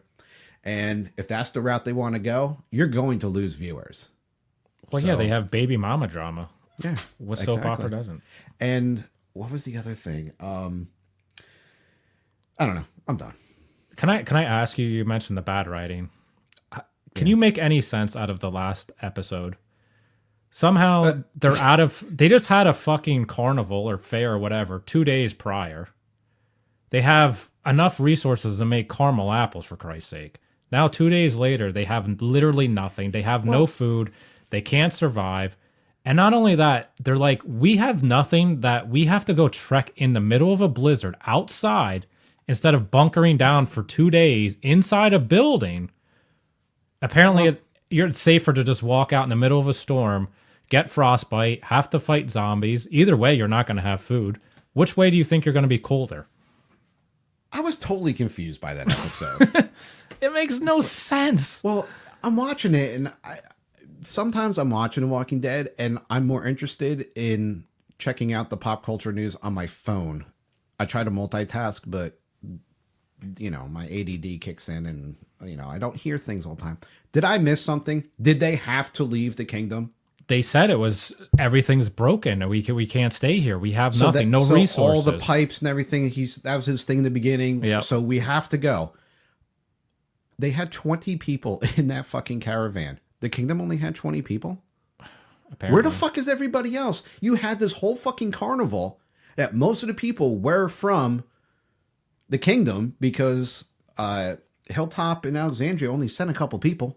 But you're telling me too, even if you have no food, you're not going to take anything else with you. There was no type of fences that you needed for the other communities, no tools, no clothing, no like baskets to maybe put more crops in. Nothing. Leave it all behind. Yeah. Oh, just leave it. It's no good. I just know when a storm comes, it's better to bunker down than to walk right into it. I don't understand the logic. And then when we said we wouldn't talk about this for long, but we're so angry about it? Yes, I'm fucking pissed. Such a good show and it went to shit. When they were in Alexandria, and I said Negan will fucking redeem himself. He has to, right? Now, is it really, do you not know your town that you have to hold on to ropes so you don't lose people? Yeah, I don't know if this because this is Hollywood. These people have never seen snow, but we're in the Northeast Pennsylvania. We get blizzards all the time. I can see across the street to walk. Yeah, I don't need a rope to walk across. And we've been in the worst of blizzards. And you know the town, right? You know what street. Make a right onto Elm and make a left onto Main. And you're at, Aaron's house. We're going to walk across the street. Yeah. And it's like there were no houses shown, but you could see trees. And you can see, it was like they were in the middle of the woods. I'm like, what the fuck's going on? Then predictably, Judith has to pull a Coral and fucking run off. And then you're like, oh, there goes Negan. All right, he saves the day again. Predictable. Now they're going to have, I do love Negan at this point. I love him. He's the only thing keeping me going on this show. And he's barely in the fucking show. Yeah, that's part of the problem. Yeah. But you want to talk about bad writing? At the end, Michonne walks in. Negan's sitting there. He's in fucking t-shirt with his arms behind his head. They have no heat because they've mentioned that 12 times. That's why they had to move. The storm was over, though. He's just chillaxing. Michonne walks in. She's got the fucking sweater on, the scarf, all this stuff, freezing her ass off. Nope, not Negan. He's tough as balls. He just got his t-shirt on and 10-degree weather in the house. I mean, it's just bad directing. I'm sorry. That's terrible. Terrible. It is. And I can't let that shit go. You want to say it's nitpicky? It takes me out of it instantly. And it's not because there's no consistency. But the storm was over, man. The storm lasted like an hour. So it's only cold when it snows. Right, exactly. Can't be 10 degrees and not snowing. According to that show, yeah. I mean, it's just the way it is. And then the Whisperers are shown 2 seconds later and it's 75 degrees sunny. But they're down south. But explain that. I know they explained it on Talking Dead. They never explained it on Walking Dead itself. Yeah, all they say is, well, I'm glad we moved out of the area. So it seems like they know about winter and go south. Here's the thing. 8 fucking years and you're showing us winter now. And you never heard them. My gripe about it is where is fucking winter? And you never heard them talk about it. They did do it once. No, you need to do it more than No, but they did do it once when they went to the prison. They all had winter coats on. It got severely cold. I think they even saw like a sprinkle of snow, and he's like, "We have to go there to bunker down." And you see the prison in the background. But it was never. That's a sticking point for me because it's something that happens, and they were still in Georgia at that time. Georgia does not get a lot of fucking snow, so that I understand. But when they've been up north for years. And never once talked about, remember that winter 2 years ago? It was so bad. And they're acting like this is the only winter storm they've fucking been in. The only one. Oh, we gotta have the heat contingency plan. You should be excited. Your stupid winter is coming. You should be excited. This is worse than you thinking that Game of Thrones teases that winter's coming. This is worse. At least you actually got winter once. I mean, Hey, there's plenty of snow in Game of Thrones. Plenty of it. I don't know. There's nothing you can do with the shooting schedules. That doesn't really bother me, but just stay It's called consistent special within the effects, episode. man. Just fucking. But you could tell it was on a stage. If they did that all the time, it would be pretty bad. I could tell now that it was fucking fake. No, I know. That's what I'm saying. It looked bad. I'm not saying do it all the time, but So if have I a fucking storyline somewhere where you're like, at least say, oh, we don't have a lot of, oh, we got to grow crops for the winter. I don't remember them ever saying, oh, let's, stock up for the winter. Never. Yeah. That's what I got on that. Fuck Walking Dead. Fear returns June 2nd. Rock on. Don't ever do that again either. So that's the first half. Give our plugs. First half. Wow. It's like the first 3 quarters. Give our plugs. Check us out on Facebook. Dysfunctional Nerdcast. Search us. Check out Aaron's Halls. I've been doing my Wednesday Star Wars thing. Posting something up. News, memes, pictures, whatever. Maybe we'll put some something from my collection up this week. And give us the 5-star reviews on iTunes. It really helps in the searches. Even if you listen through another podcast directory, go to iTunes anyway. Give us the review there. That's kind of the only one that matters. And I'm doing all these eBay deals. I'm putting flyers in with our podcast. These people are obviously interested in what we're interested in. So if you get one of these, hit me up, give a 5-star review, email me. If you get any other purchases on there, I'll give you 10% off. Just let me know what you reviewed, what your name is, and I'll take it off your order. Nice. Good Can't get better than that, right? Yeah, awesome. And you can reach out to us, email, dysfunctionalnerdcast@gmail.com. And I've been putting shit up on Twitter. Aaron, what's our Twitter handle? @DNerdcast. That's my favorite thing to do in life. I'm glad that that you have found your true purpose on the podcast. Yes. Very, very nice. So, should we head on to the next segment? Yeah. Let's get the fisticuffs rolling. You've been looking forward to this. I'm I actually know. not. I'm fucking dreading it. No, I think you secretly are looking forward to it. We're bringing back the chess clock, right? Yeah. Because I don't think that we can make it through any other way.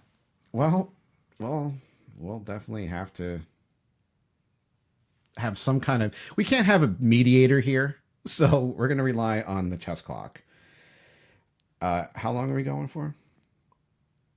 So we do 10 minutes each? Is that too long? Oh, reset. I don't know how to set this for 10 minutes. I have 5. All right, stick with 5. We'll make it quick. We drug out the other shit way too long anyway. Yeah. Okay. So, Aaron always makes notes for these things, and I like to fly off the seat of my pants. In not a sexual way. So, while we get the chess clock ready. I'll let you start since you love it so much. So, well, do we have any kind of structure that we want to go with? Do you? No, just say you like it, right? I liked it. I absolutely despise it. Yeah. So, and I'm not surprised. you counter. I'm going to say why it's a bad movie. Okay. You say why it's a good movie. Okay. And between the two of us, they should know what the movie's about. Okay. So, do you want to go first? No, you go first. Okay. So, do I hit this first? Yes. Okay. I enjoyed the movie because I thought it was different than your typical superhero movie. It was funny. The jokes worked for the crowd. This was the first DC movie that people laughed throughout the movie. So I have to give it props for that. And the first DC movie where people cheered at the end, not because it was over, but clapped. The entire theater loved the movie. It was a fun, family-oriented movie, which is different than your typical action superhero movie. That's crazy because I went opening night Thursday, so I would assume it's probably the most diehard of the crowds. It's mostly adult. There was nobody laughing, nobody cheered, nobody booed or anything either. Right. It's not like people were disgusted with it, but there was definitely no laughter and no cheers.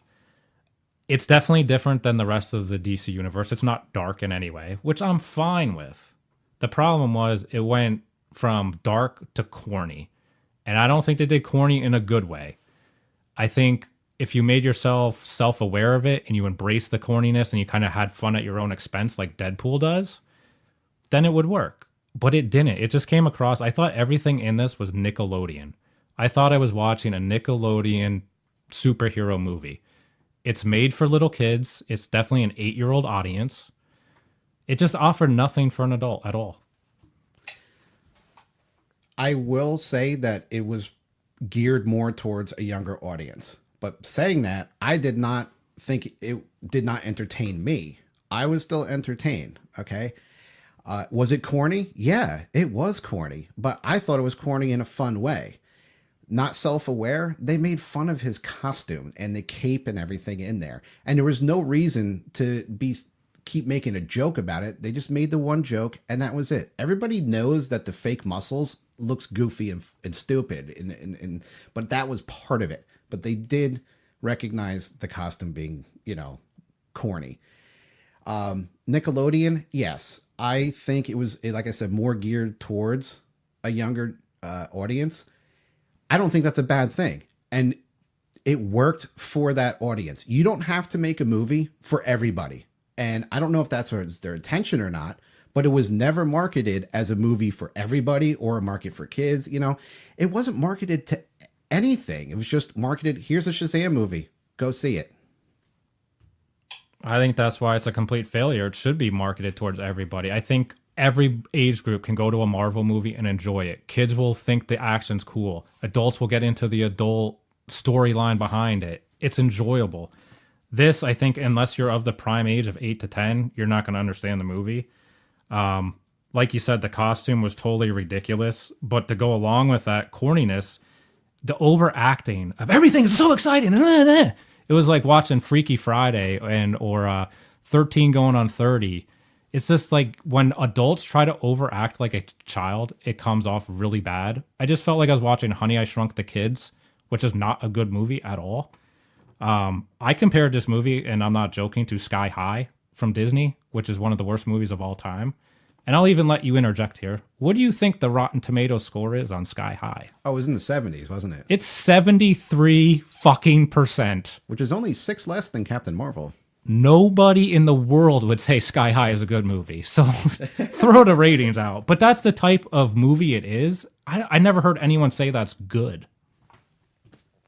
Okay, so I personally thought that Zachary Levi did a decent job as Shazam because he was a kid. So he had to act like a kid. His lines were funny. He fit that role. Like, he was goofy. He was a fucking 13-year-old kid. They're so awkward at that stage. He portrayed that as he's not an adult at all. You can't even say he portrayed that as an adult. He just was a kid in a bigger body. Try to remember all the things that you said because you can. What else did you say? Go ahead. The problem I had with the Zachary Levi thing is why is when he's Billy Batson, he's a brooding child. He's depressed. He hates everything. He's very self-sufficient. He does everything like an adult because he had to, because his mother left him. But now that he's Shazam, now he's this exuberant child like most 13-year-olds would be. But when he's actually 13, he's not that way at all. Shouldn't he be the same person? Just because you're bigger and have superpowers doesn't change your I don't know. I will say that maybe it was a confidence booster. It didn't work for me. It just was a total different character. Again, I just didn't find it funny. I thought all the humor in it was that they said shit and you're a ball licker and ass. And it was like the type of stuff, again, for the 8-year-old audience that was, he said shit. I can't believe I heard shit for the first time. That didn't make it funny to me. Which really, when you see, you tried to compare this to Deadpool and when we were having a discussion and argument. Argument. The apples and oranges and that. So these were admittedly PG-13 jokes, it's no different than in a Deadpool movie when they are just totally being self-aware in every other fucking joke and staring at the camera and doing stuff. Enough with that already. Okay. The humor, like I said, dude, there were so many people laughing in this theater, and it's the first DC movie in a long time that my kid was intently watching and like having fun watching. That's the thing. It was a fun movie. I don't think people are used to that. They're used to the Marvel story and seriousness, and then with the jokes peppered in that honestly aren't as funny, and they're just thrown in because you have to have a little levity in things. This was a movie just to have fun and go watch, and they did that. If you want to say it's fun, whatever, but you can't get around that it is still a superhero movie, and it was by far the worst superhero movie of all time. The CGI effects in this movie are horrendous. When they're flying around, it is literally them on a wire holding still with the background zooming past them like Superman, like in the original 1970s Superman. The CGI characters of the seven deadly sins were fucking cartoons. I thought I was watching like Peter the Dragon or whatever from 1988. Pete Dragon? Yeah. I think that was in the 70s. That's what it looked like. Like, I've seen better video games than what they shown on screen. I don't know how you don't compare it to Deadpool, considering the fact that, yes, one's R-rated, one's PG-13, but they're comedies about superheroes. That's why they compare. And Deadpool was funny. Yes, they make fun of themselves, but I think that's what Shazam needed to do because it is a corny character. And they failed. All that they did to make fun of themselves was to make fun of Batman and Superman. And they did it fucking 15 or 20 times in the movie. They had to reference those characters. Way too much. It was overkill. Overkill. I didn't count how many times I did that, but I don't think there's 15 or 20 times. I could count them. And maybe the reason why is because it wasn't done poorly. So the CGI, yes, was fucking bad. Okay. I'm not getting around that argument because it was bad. Holding the bus was fucking terrible. The CGI on the seven deadly sins, it was bad, man. It was. But I said to the kid, I was like, he said, what was the worst thing about it? I said the CGI. And he goes, but I really like those seven deadly sin things. He goes, they were cool. I'm like, yeah, but really, dude, rewatch it. You're going to see that it's not really done that well. He goes, yeah, but they were cool characters. And I think maybe people just, took that into consideration. As far as it being that bad, and you said it, it's like the old Superman movies. I have this sick, twisted theory. Maybe that's what they wanted to do, to give you a retro movie, but I don't understand why you would do that with bad effects. But it is like watching an 80s movie that we have all grown up on. I grew up in the 80s. I was a fucking kid in the 80s. I watched the worst special effects ever, and this had it, and I thought it was cool to be retro like that. I just think they should take a cue from Marvel. I think Ant-Man is probably one of the stupidest characters ever. Rocket Raccoon, you've said it a million times, he's stupid. But somehow they're able to take those stupid characters and make them really cool. And I thought they took a stupid character in Shazam and made him stupid. I just didn't see anything cool about him. I thought the fight at the end was super boring. Actually, it wasn't too bored during this movie, I will admit. I didn't find it boring, I just found it bad until the final fight. I thought the fight, maybe it's half an hour. It needs to be cut down to like 15 minutes. They just keep fighting and fighting. And then I think it's finally over. And then, of course, we get all the brothers and sisters. Now it's going to be the same fights over again. I'm like, we just saw Billy take them all on individually. Really? Now we got to have all 7 fight. It was just way drawn out. It reminded me of the fight in Man of Steel. Just punch after punch after punch. I get it. Over. Done.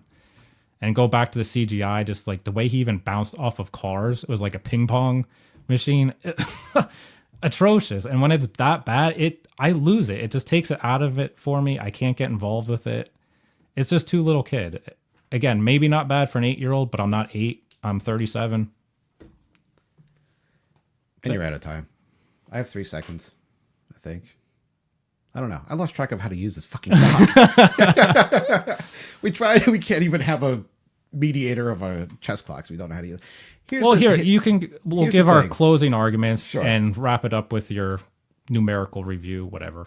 All right. Who's going? You? You go, because I just went. Okay. So here's the thing.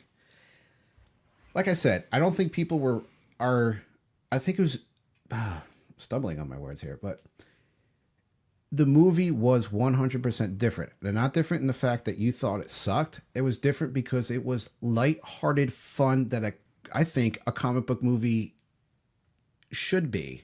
Okay, at times. I love serious comic books movies, but this was so different because it was like, I just can't get over the fun factor of it. And it was, I say it all the time, check your head at the fucking door when you go see any of these movies.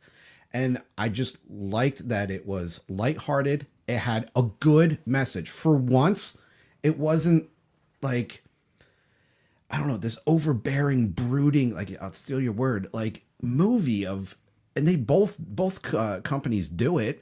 And look how serious the last Avengers movie was. All the Avenger movies are pretty serious. And when you really look at it, like, dark, things are invading. You're going to die. We need to save the world. You know, this had such a good message, I think. Can I ask you, though, Guardians of the Galaxy is very lighthearted. I think a lot of the stuff Drax does is funny. Sure. The CGI is much better. I thought the story, I guess you could say they're totally different stories, but you could say they're equally done as well, whatever. But wouldn't you say Guardians is a much better movie that's also lighthearted and fun? It still, to me, has an element of seriousness to it. Like, the lightheartedness, especially in the second one, was only for the first half. After that, it lost me in Guardians 2. Like, I mean, but don't you think this had a seriousness? The fucking mom abandons her child. That's pretty dark. Yeah, but it was the whole, like, message of overcoming, and it wasn't like, I can't put the words, they're not coming out of my mouth properly. I just liked the fact that you had the serious things. You had people getting their heads bit off, so you had a little bit of that in there, that, like, a little bit of darkness to it. But you just had, like, the whole family vibe to it, which I don't think is a bad thing anymore. And these fucking people that were crying about the heads being bitten off and the cursing, get over it. Like, you're losers. It wasn't that violent. There wasn't blood squirting out. It was PG-13 to the T. But again, I think that's where people were confused, where it was kind of geared towards younger kids in every other way, but then they did throw in this, like, PG-13 element. So I could see, like, where people were like scratching their head, like, I don't know, like, everything else is Nickelodeon, but then you put this in, but it's no different for people to walk out like they said they did. Get the fuck over it. Yeah, and it's no different than the fucking Goonies, for Christ's sake. Honestly, like, pulling guns on kids, you know, tying them up, you know, the whole skeleton crew in the ship and everything. Like, there are some elements there that people probably in the 80s were like, oh my God, Billy, we gotta run out of the theater now. This is so, you know, scary. It's the same fucking thing. You're right. That's fucking stupid. It wasn't over the top or anything, but I think it was just enough. You know, I mean, I wanted to run out because it was bad, but you know, I just like, there's so much shit going on in this world, and I just liked going to see a light movie, and that's what it was. It worked because of that. Was it a little bit more childish humor? Yeah, it was. Doesn't make it a bad movie. Maybe it does for an adult, but I enjoyed it because I looked at it for what it was. And I'm trying to see that. And if that's the movie they wanted to make, then they did succeed in that. If they wanted to make a movie that anyone from 5 to 97 would like, no, that did not work. I just think, like, but Ant-Man, not everybody likes. Not everybody. But not everybody Michael likes Pena, the fucking Goonies. Not everybody likes fucking Gremlins. You know, not everybody likes those movies. Those are classic fucking movies. There's a lot of people who do, though. But there's a lot of kids even today. They're like, Gremlins, never seen it. 15-year-old kids, never seen it. Well, yeah, that's just You the know? time of the sign of the times. But I just think, like, Ant-Man and Michael Pena, like, that was lighthearted and funny, but done well. This was lighthearted and not done well. There's so many other lighthearted movies that I could watch that are done so much better. I wouldn't necessarily call Ant-Man 100% lighthearted. It was a serious movie with the lightheartedness put in. This was a lighthearted movie with the seriousness put in. It's opposite. It just didn't work for me. Yeah, but that's the thing. It didn't work for you. And I'm sorry it didn't, because we both said the trailers looked pretty cool. Do you think this should be compared to Big in any way? No, I don't. I don't either, because No. Big was actually funny and good. This was not. No, and I actually hated the Big reference in this movie. but if they didn't put it in, motherfuckers would be pissed. Guarantee you, dude. Guarantee you. Why was there no Big reference? Either Zoltan or the fucking piano had to be in it. Okay? That should have been the villain's name. Zoltan. The villain I didn't mind. I mean, they compare Either. just because of the fact that they're kids who are become adults. Yeah. But they're not, there's no other comparison to it. But really, at all. even they're in not Big, the same movie. But even in Big and 13 going on 30, they never became adults. They were stuck in an adult's body. They never became an adult. But you just said the same thing. You said he was 13, and that's why he acted so over the top, exuberant, because he was still 13. Right, It's that's the what same I'm saying. thing. Yeah, but I'm saying they're not adults. They're not becoming adults. Neither does Shazam, though. Right, that's my point. We're agreeing without even knowing that. But you we're were agreeing. saying they're not the same. They are the same in that regard. Oh, just in that far. Yeah, they're just a kid trapped in an adult's body. Yeah, but there's countless movies like that. Freaky Friday started it all. So go back to the fucking 70s. All right, they're all copycats of that. So then every movie after that has to suck. I just think, like, I like Little Giants. I think it is a terrible movie. But I liked it because I was of the age that it was appropriate for. Or like, what's that soccer movie? Like Kicking and Screaming or something. Like, if you grew up watching that, you would like it today. But if you were a 40-year-old and you watched that movie for the first time ever, you'd be like, this is the fucking dumbest thing. These kids, like, the predicaments they get into, and like Problem Child, like those type of movies. Like, you liked them as a kid, so therefore you do like them today. True. But if your parents were probably watching and being like, oh my God, my kid's watching this dumbest shit. That's how I felt watching this movie. Was like, I was the adult being like, oh my God. This I had is to take my kid to the movies to see this. bullshit. And I can understand why your son would like it, because that's the demographic it was for, but that doesn't make it good for me. No, My for kid you, likes it doesn't. PJ Masks. I wouldn't tell a 35-year-old to go watch it. Hey, there are plenty of things that my kid watches that I'm like, dude, I don't get it. I don't get it. I have zero interest in it. That's how this was for me. And I can see that for you.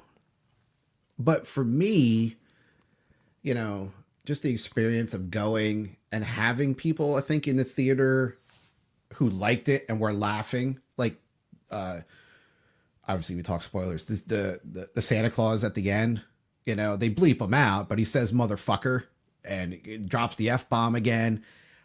Everybody was laughing, and I chuckled at that. I was like, yeah, that's pretty funny. I love any kind of Santa Claus that curses, you know? And my kid's like, oh, yeah, it was one of those moments. But even I laughed. There's a dude behind me. He must have been close to 60, laughed throughout the whole fucking movie. How does a 55, 60-year-old guy laugh throughout that movie? He was probably just let out of the institute for the day. I don't know, man. His time out. I did the CGI. I couldn't get The past CGI it. was bad. When they open those doors to the other realms and that the alligators are playing poker and they get up. What That was in weird. the fucking world? That was weird. But I don't care about that. And the caterpillar. That does tie into the book. Yeah. I never read the book. Mastermind. I have a Shazam #1. I hope the fucking movie is the best thing ever and I can sell that fucking thing, because it's just, oh my God. I can tell you they're going to look at this as a somewhat successful movie. It did 57 million, and it's almost 7 million more than they were projecting, between 40 and 50 to 57. So it's more successful than what they were tracking. Okay, that's successful. Okay, But is it the 7 million came from last week. okay? I'll give you. So it's about where it should be. But I think even before that it was 53. Actually, I think it was 53. So then you had like that preview, whatever, was the 3 million or so. So I think it did 56%. what it should have done. Yeah, I agree with it too, because it's not an event movie.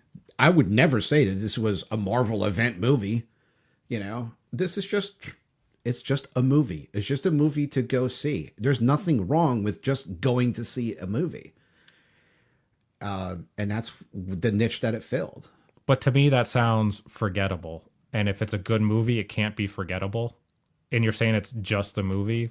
There's a million of those that come out every month, and they're just a movie. Forget it. that they're not good. What was the last movie that I did see Dumbo. Took the kid to see Dumbo.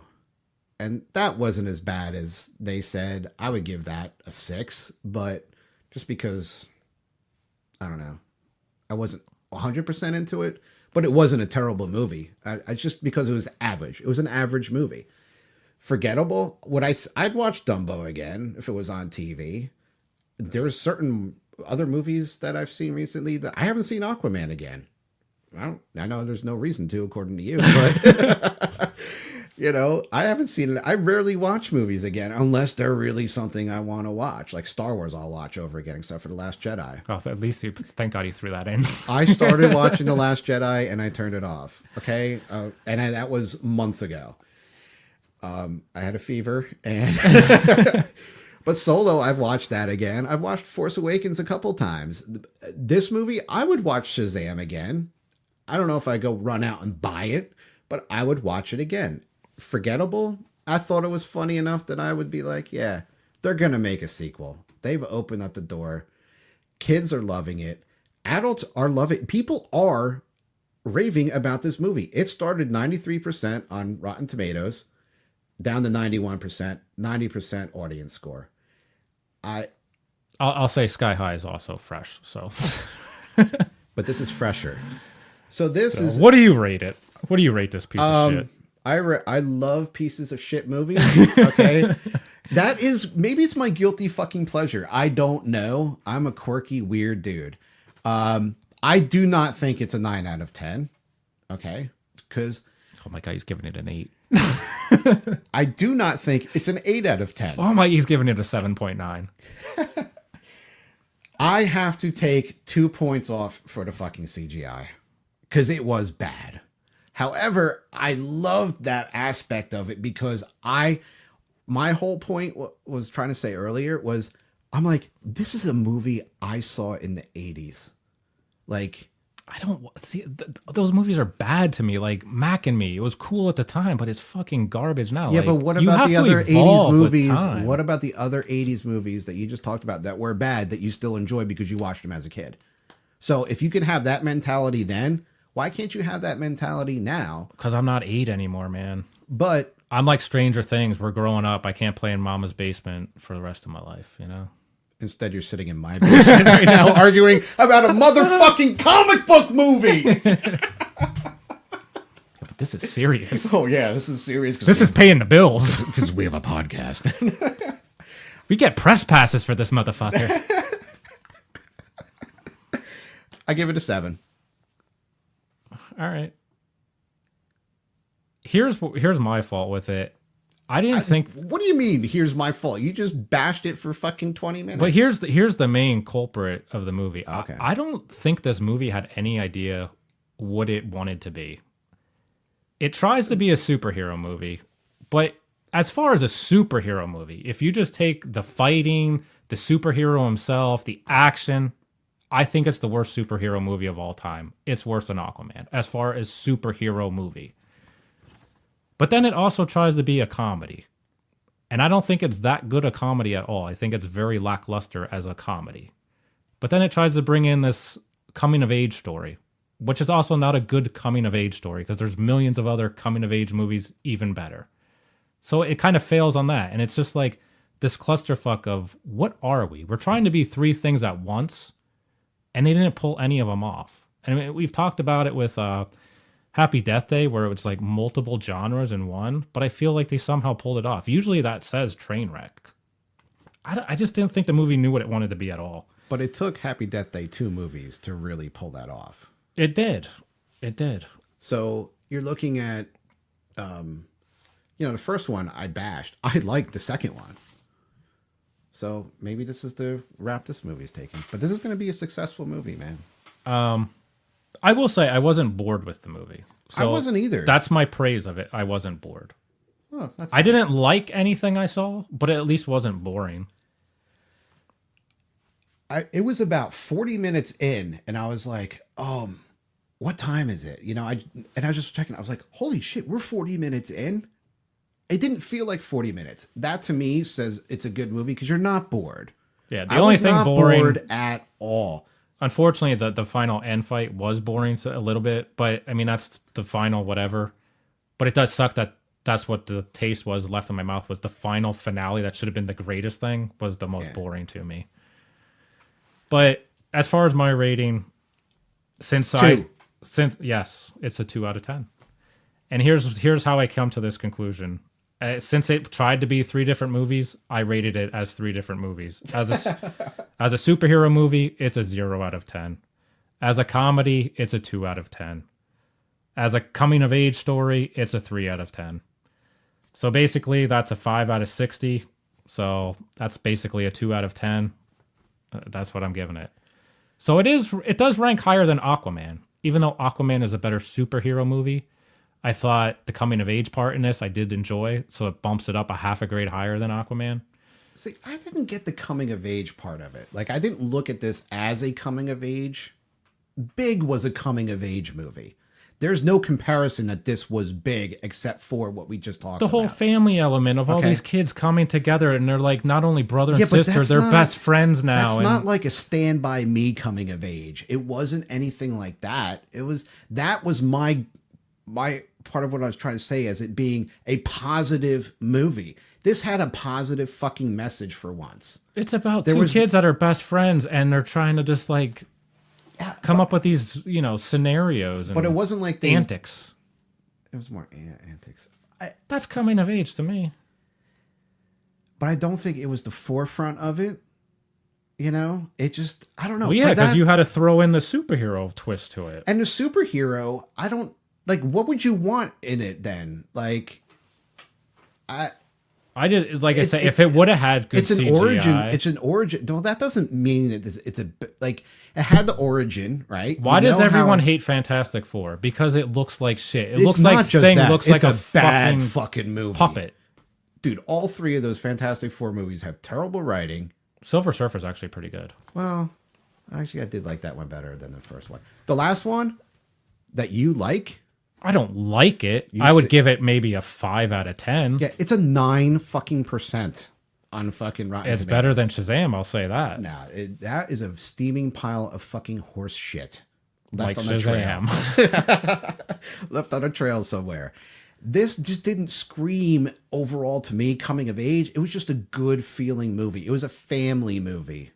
Ain't nothing wrong with that. I don't know. Ain't nothing wrong with that. Ain't. 2 out of 10, and it made me realize I was probably harsh on Captain Marvel. We kind of ripped it, and it just made me realize even when Marvel does, I'm saying bad in quotations, like even average, it just makes me appreciate like their average movies, as far as movies, are so much better than DC. Even if you think this movie was fun, I like fun movies, but that doesn't mean they're good movies. Can you say this was like a good movie? Oh my God, this is like what movies should be made of? I think it was a good movie for its purpose and genre. Yeah, not superhero genre, but for what all the reasons I just said, I'm not going to fucking beat it down again. I don't know. It just made me appreciate. That's what Marvel made it a good movie. that much more. Did the CGI take away a lot? Yeah, it did, because I was like, but that's me being super critical. But I'm looking at the story. That's just you having eyes. It's not being critical. I do need a new prescription. But here's the thing, man. I just I think like the story was good. The origin was fine. The villain was, you got his background. Everything was explained. You learned about how he came about. There was nothing wrong with that. So, I mean, what else do you want in a superhero movie? You had origins of both. And then at the end and in the post-credit scenes, it still carries on. It just as like any Marvel post-credit alludes to. Like the Venom post-credit was... This was on par with the Venom post-credit. You now know something's coming up. And you're like, oh, wow. If you knew the story and you know the book or whatever, and I'm not a big Shazam fan by any means of the comics, but the Caterpillar, the mastermind thing, he's a character in the book. So if you knew it, you'd be like, oh, wow, that's kind of cool. Just no worse than Carnage sitting in a cell, you know? And it's a totally different, little bit of a different storyline, right? This is a little bit different too. it had those elements in it. So I can't say that it was bad based on that. It had what you needed to have in it. And the Shazam family at the end, I knew it was that they were going to be in there. Hated them all. But you know, who was it? The dude from the OC was one of the kids growing up. So you know, Shazam transfers his 13 powers. Reasons Why. Oh yeah, 13 Reasons Why kid. Adam Brody. The girl turned into, she was on Hawaii Five-0. These are actors that people knew. And you want to talk about funny too? The little girl, the little black girl in the movie was fucking hilarious, dude. She was funny. I don't know how. I don't know how she wasn't. She was just as all she funny did was as, mope around and ask for hugs. How was that funny? I don't know. I don't know what you did not see, but she was the same scene stealer that the kid in Halloween was. It was that same kind of humor, same exact thing. You like that? Hey, I didn't tell my secret. That's hilarious. I didn't laugh at that. I don't know. You kept it a secret. I don't. Okay. I just don't understand how it's good in one movie but not good in another. No one said it was good in Halloween. I'm pretty sure we fucking hated it in Halloween. Actually, you said that you did like that kid. No, we hate that kid. It ruined the whole fucking vibe of the movie. I don't want to be laughing in Halloween. You said he was funny. He was funny. That's what I'm saying about this girl. She was funny. I didn't see that. That was my point. The only thing I liked in it had Jerry from Walking Dead. Yeah. I liked him in it. I did like him. Do you think you could like almost anything he does? Yes. Because doesn't he make you want to smile? He is the same way in real life too. At least that's what he shows at conventions. Whether that's his true at home life, I don't know. But he's that character. I would like to see him play Jerry Garcia in a biographical movie. Okay. Because his name's Jerry on Walking and Dead. He's happy and he has a beard. But I felt like I would want him as a foster father if I needed one. So... Hey, he understood. Can we talk just like 1 second about, did you think there was a social agenda in this movie? I think there was a message. I don't know if there was an over-the-top agenda, but there was a little... Here's my thing. I didn't think watching it that there was an agenda. No. Just like I didn't think there was an agenda for Captain Marvel. No. But with that said, I think there was more... if you want to call it a message, I think there was more of a message even in Shazam than there was in Captain Marvel. But Captain Marvel got ripped to pieces about it. I didn't hear one fucking thing about Shazam even mentioned. And is it simply because one deals with diversity and one deals with women's power? Both of them are good things. I'm not anti either one of them. But apparently America is much more anti-woman than diversity, clearly. Do you think because it had more to do with kids? In Shazam? I just feel if you're going to rip one, you should rip them both or don't rip either one of them. I'm with you on the both. Neither one of those movies had an agenda. I don't think so either. Neither one had an agenda. Could you argue there is? That's what I wanted to say before. There was no super agenda. Yes, you could argue that there is one. I would argue that there is not. And it's just... Captain Marvel happened to be a female and she's a superhero. Although I think I said that's not a superhero movie. That's a science fiction movie. Okay. And this one was just the family element. I mean, every movie and just overcoming and coming together. And yeah, it's a positive message. Every movie could have an agenda. Like, you could point towards anything in it and say, well, that's an agenda, but it is. But it didn't beat me over the head. I'm not faulting it. I'm not giving it a 2 out of 10 because of that. Didn't even factor into me at all. Yeah. And you know what, folks, I do. And I admit that I rate things more on an emotional level for me and whether I like it overall. Like I admitted that fucking CGI was fucking terrible. Okay. I was like, what? Now on a $90 million budget, could you have done better? I don't know. I'm not in the fucking business. But that's not a super big budget for a superhero movie at all, really. It's on line with Deadpool, which Colossus looks terrible in Deadpool. Right. No doubt about it. But at least when Deadpool falls out of the sky or hits a car or explodes something, it actually looked like it was exploding. Or when they are driving that rig and it flips all around and Domino just falls out of it, like it looked like it was flipping I around. think it looked better, yeah. I don't think it was top notch at all. No, it's not Avengers. No. But I mean, this wasn't even close to Deadpool in that regard. Like, Yeah, I don't know. you're talking I don't- similar budgets. Yeah, well, but we're agreeing on that, and I don't understand why. But maybe you don't do these over the top things then. Keep it- Exactly. And I but- said that in Black Panther. Like, that fucking rhino looked ridiculous. There was no Yeah. need for it. So if you can't do it right, just don't put it in. That's a sign of bad writing to me. Just do something else.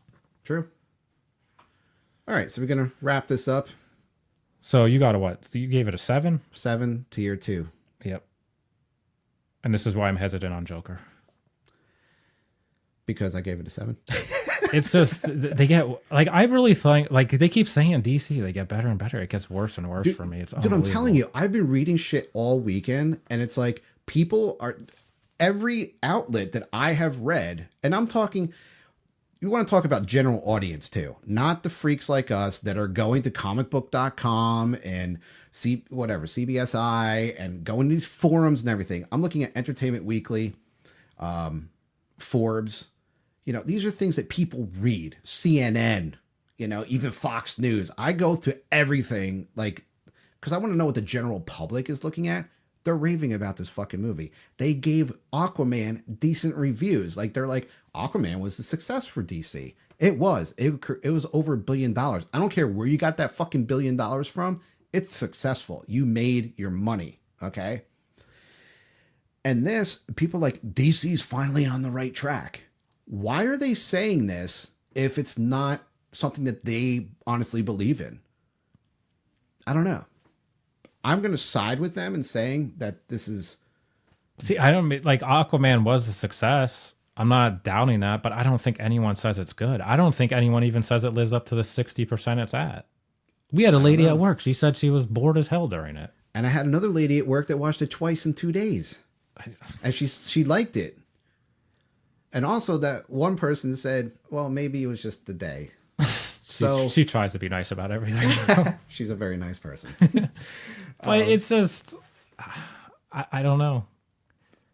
You have to see the movie to hate it. So Yes. just because a movie makes money means nothing. Like, you have to see it. But when you continue to make money, that says something. People But continue Star Wars hasn't been good for literally 5 movies. but people continue to go see them. Right, because people are Why? you're just invested with the characters. It's like, well, it's a superhero movie. I love superheroes. I'll go see Then them no if you're matter so what. invested in something, why aren't people sticking around for Walking Dead? Their ratings are fucking dropping. Star Wars is not dropping. Well, it did, I guess, with Solo. It really Well, fell off a fucking cliff. So maybe that's like, that was... but I don't think episode 9 is going to have a Solo result. No, I don't That's fucking either. ridiculous. That's going to be another $1 billion movie.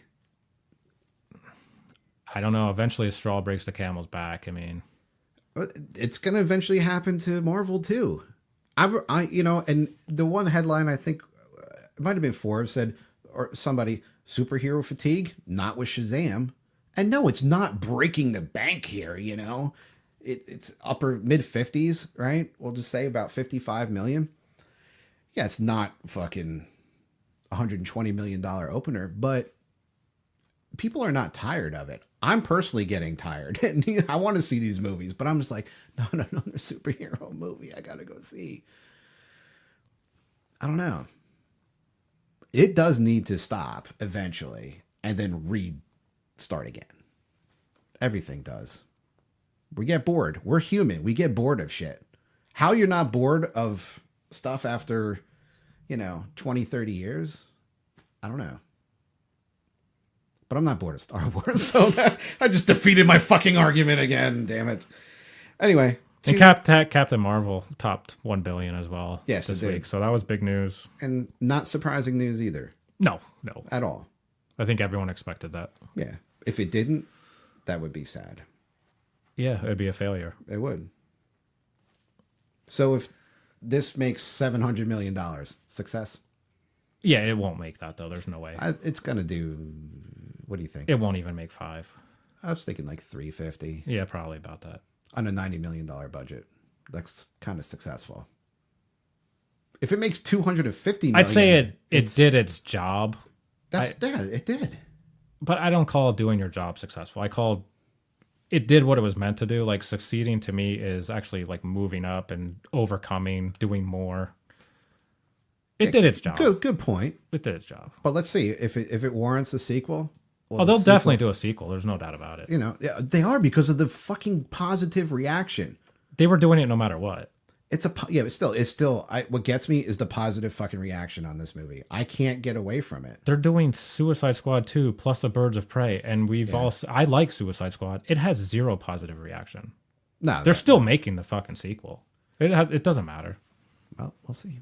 Batman vs Superman had the most negative reaction ever, and they're still like, well, Justice League, it's coming. We're not holding back. It's all good, man. Because they know it'll make money. The positive reaction don't mean shit. People are still going to go see no it. matter what. Is it more of a curiosity factor then at that point? How bad can it be? Exactly. Will you go continue to see DC movies just to see how bad they are? I go hoping to like them. So I'm already going to... If I made a prediction now that you're going to hate the Joker movie, that would not be too far-fetched, would it? No, because history says they do bad movies. Yeah. I will probably hate it. It'll probably be a failure. I mean, hey, if something happens numerous times, there starts to set a course. You need to have just a little glimmer of hope at some point. And again, I did not hate this fucking movie. So there's no way I could hate this movie. I despise it. Sorry, man. Set superhero movies back 30 years. Do you need a hug? No. Good, because you didn't get one from me. So let's get into the other movie. You were not dedicated enough, nerdcaster, to go see it. I had things to do. Things popped up. So we're talking Pet Semetary remake. So is the remakes of remakes. It's pretty much shot for shot of the original. It's actually the same exact runtime. I think it's off 1 minute. So it's an hour 40. I think the original is an hour 41. Whoa. Gage himself, the kid, looks so like the original Gage. It's unbelievable. Like the whole time I'm watching, I'm like, did he have Miko Hughes have a kid or what? It was bizarre. The only slight changes, I mean, and they're all slight. Like in the beginning of the original, Judd saves the boy in the road. He saves Gage from getting hit by a car. Instead, he saves the girl this time, but she's in the cemetery instead of on the road. Like he kind of comes to her aid instead of the boy's aid, and that's how he's introduced as the character. Same, but slightly different. You know, story-wise, it's the same thing. It's not different enough, though. Like even Church in the original drops a dead rat in the tub while the guy's bathing. In this one, they're about to have sex, and he drops a dead bird on the bed. Again, same story, but it's slightly different. I wouldn't say that's a remake. It's just, I don't know, it's the same thing. No, but it sounds like you got two elements already, right? And it's like, well, if it wasn't written before, they wouldn't have a story.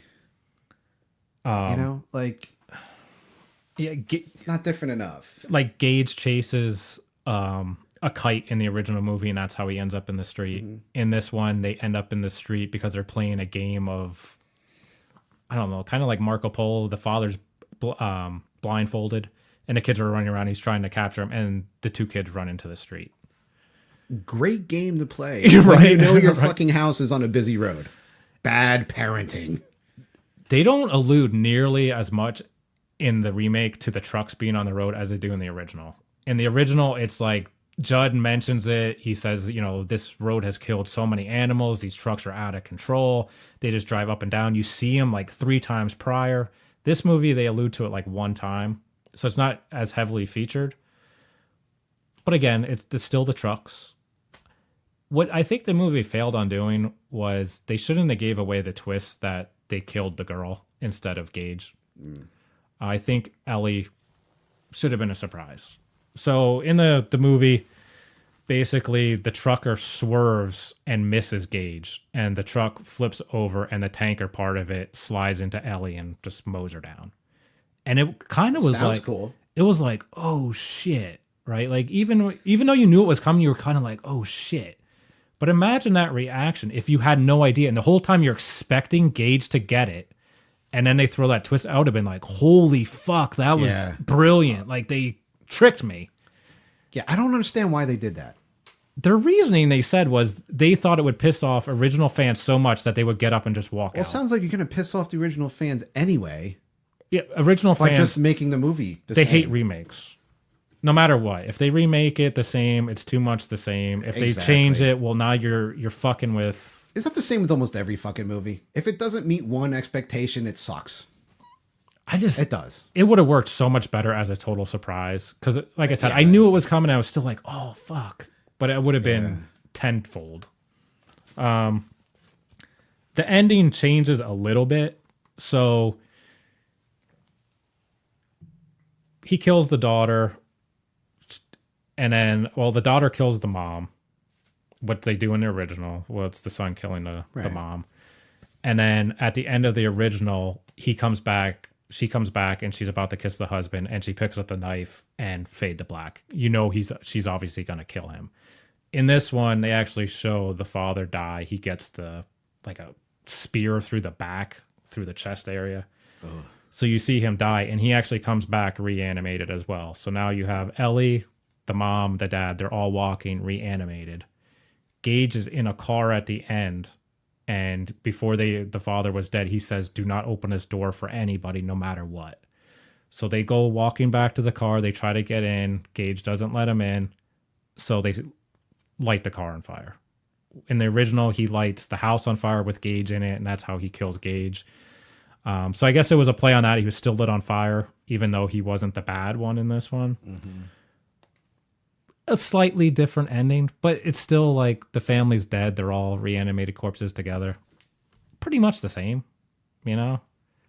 I thought the girl in it was fantastic, though. The little girl, I just watched. Seemed like she would be good. She was good. She played the creepy really well. She was a good actress. In the original, that girl is horrible. Is like your typical child actor. She's never done anything. Just like, oh, you said the line. That was the problem with both of the kids in the original. Yeah. It's like, well, you said the line right, so you're good enough. But they can't act. You're hired. They cannot act. They just reading lines. Yeah. This girl can actually act. I thought John Lithgow was fantastic as Judd. He killed it.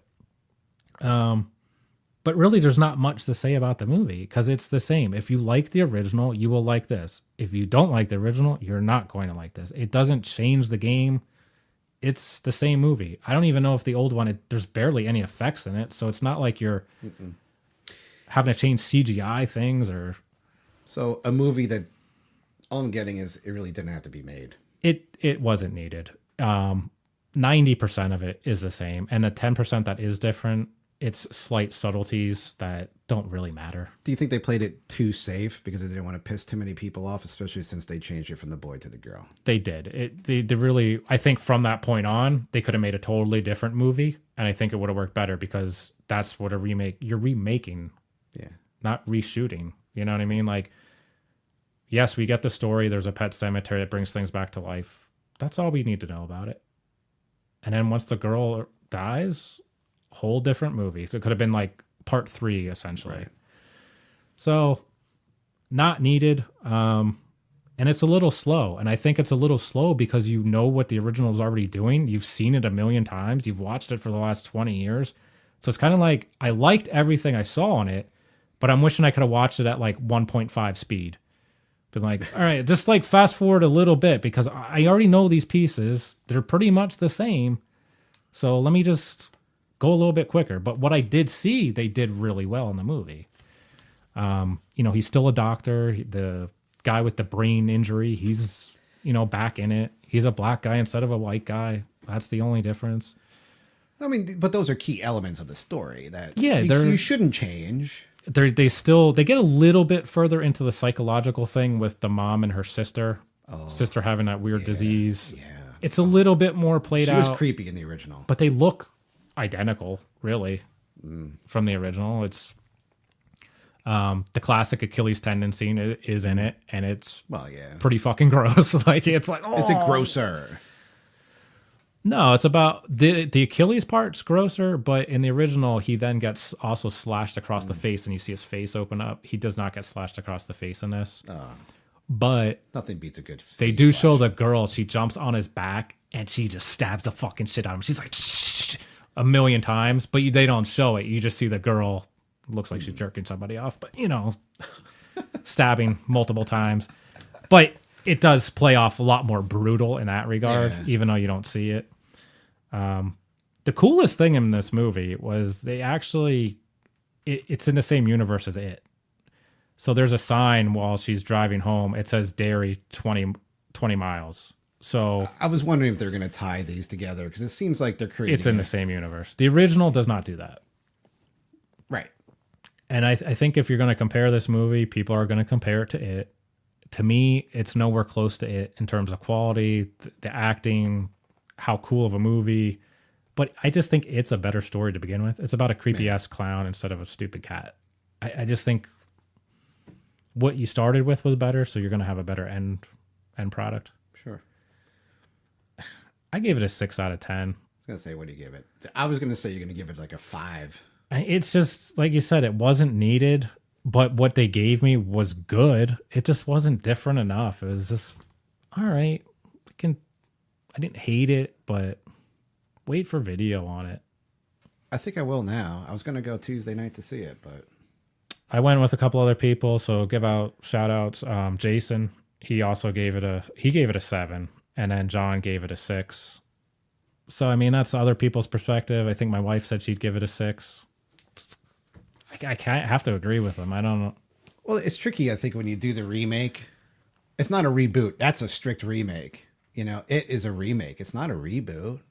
I think it's tricky because you have to. It's a fine line, and you walk the fine line of it being good or bad. It was a lot like the Poltergeist remake. I would actually equate it directly to Poltergeist. If you like that type of remake, this was 100% that. See, and I wasn't too into the Poltergeist remake. I liked it, but again, it was really not needed other than we didn't have the corny lightning effects. But I don't think that's a reason to have to remake a movie. No. It was just the Poltergeist was too modern for me too. Modern. The more I don't know. It's just didn't have that right feel. Wasn't as creepy as the original. No way. Now does that? So now you have Pet Semetary. Was it as creepy as the original? The original one's kind of creepy, man. The whole concept's fucked up. It's creepy. It's so similar. It's the same. So then it just meh. Yeah, it's creepy, but you've seen it, so I guess it has less of an impact on you. Right. We'd have a whole other topic on that one day. Again, the remake. The mom, and it's hot. She's hotter than, was it Denise Crosby? Yeah. She's hotter than Denise Crosby, but. All right. So 6, huh? 6. So I should wait. Unless you're like the biggest fan of Pet Semetary in the world. Yeah, it's. I had all intentions of going yesterday, but a 65-degree day and a bunch of other shit that I had to do screamed, why go see a movie you've already seen? And obviously it would have been a waste of my fucking time. Yeah. All right, man. Well, thanks for your review on that. I'm going to take your advice and wait. Absolutely. But I say go out and see Shazam! No social agenda in Pet Semetary.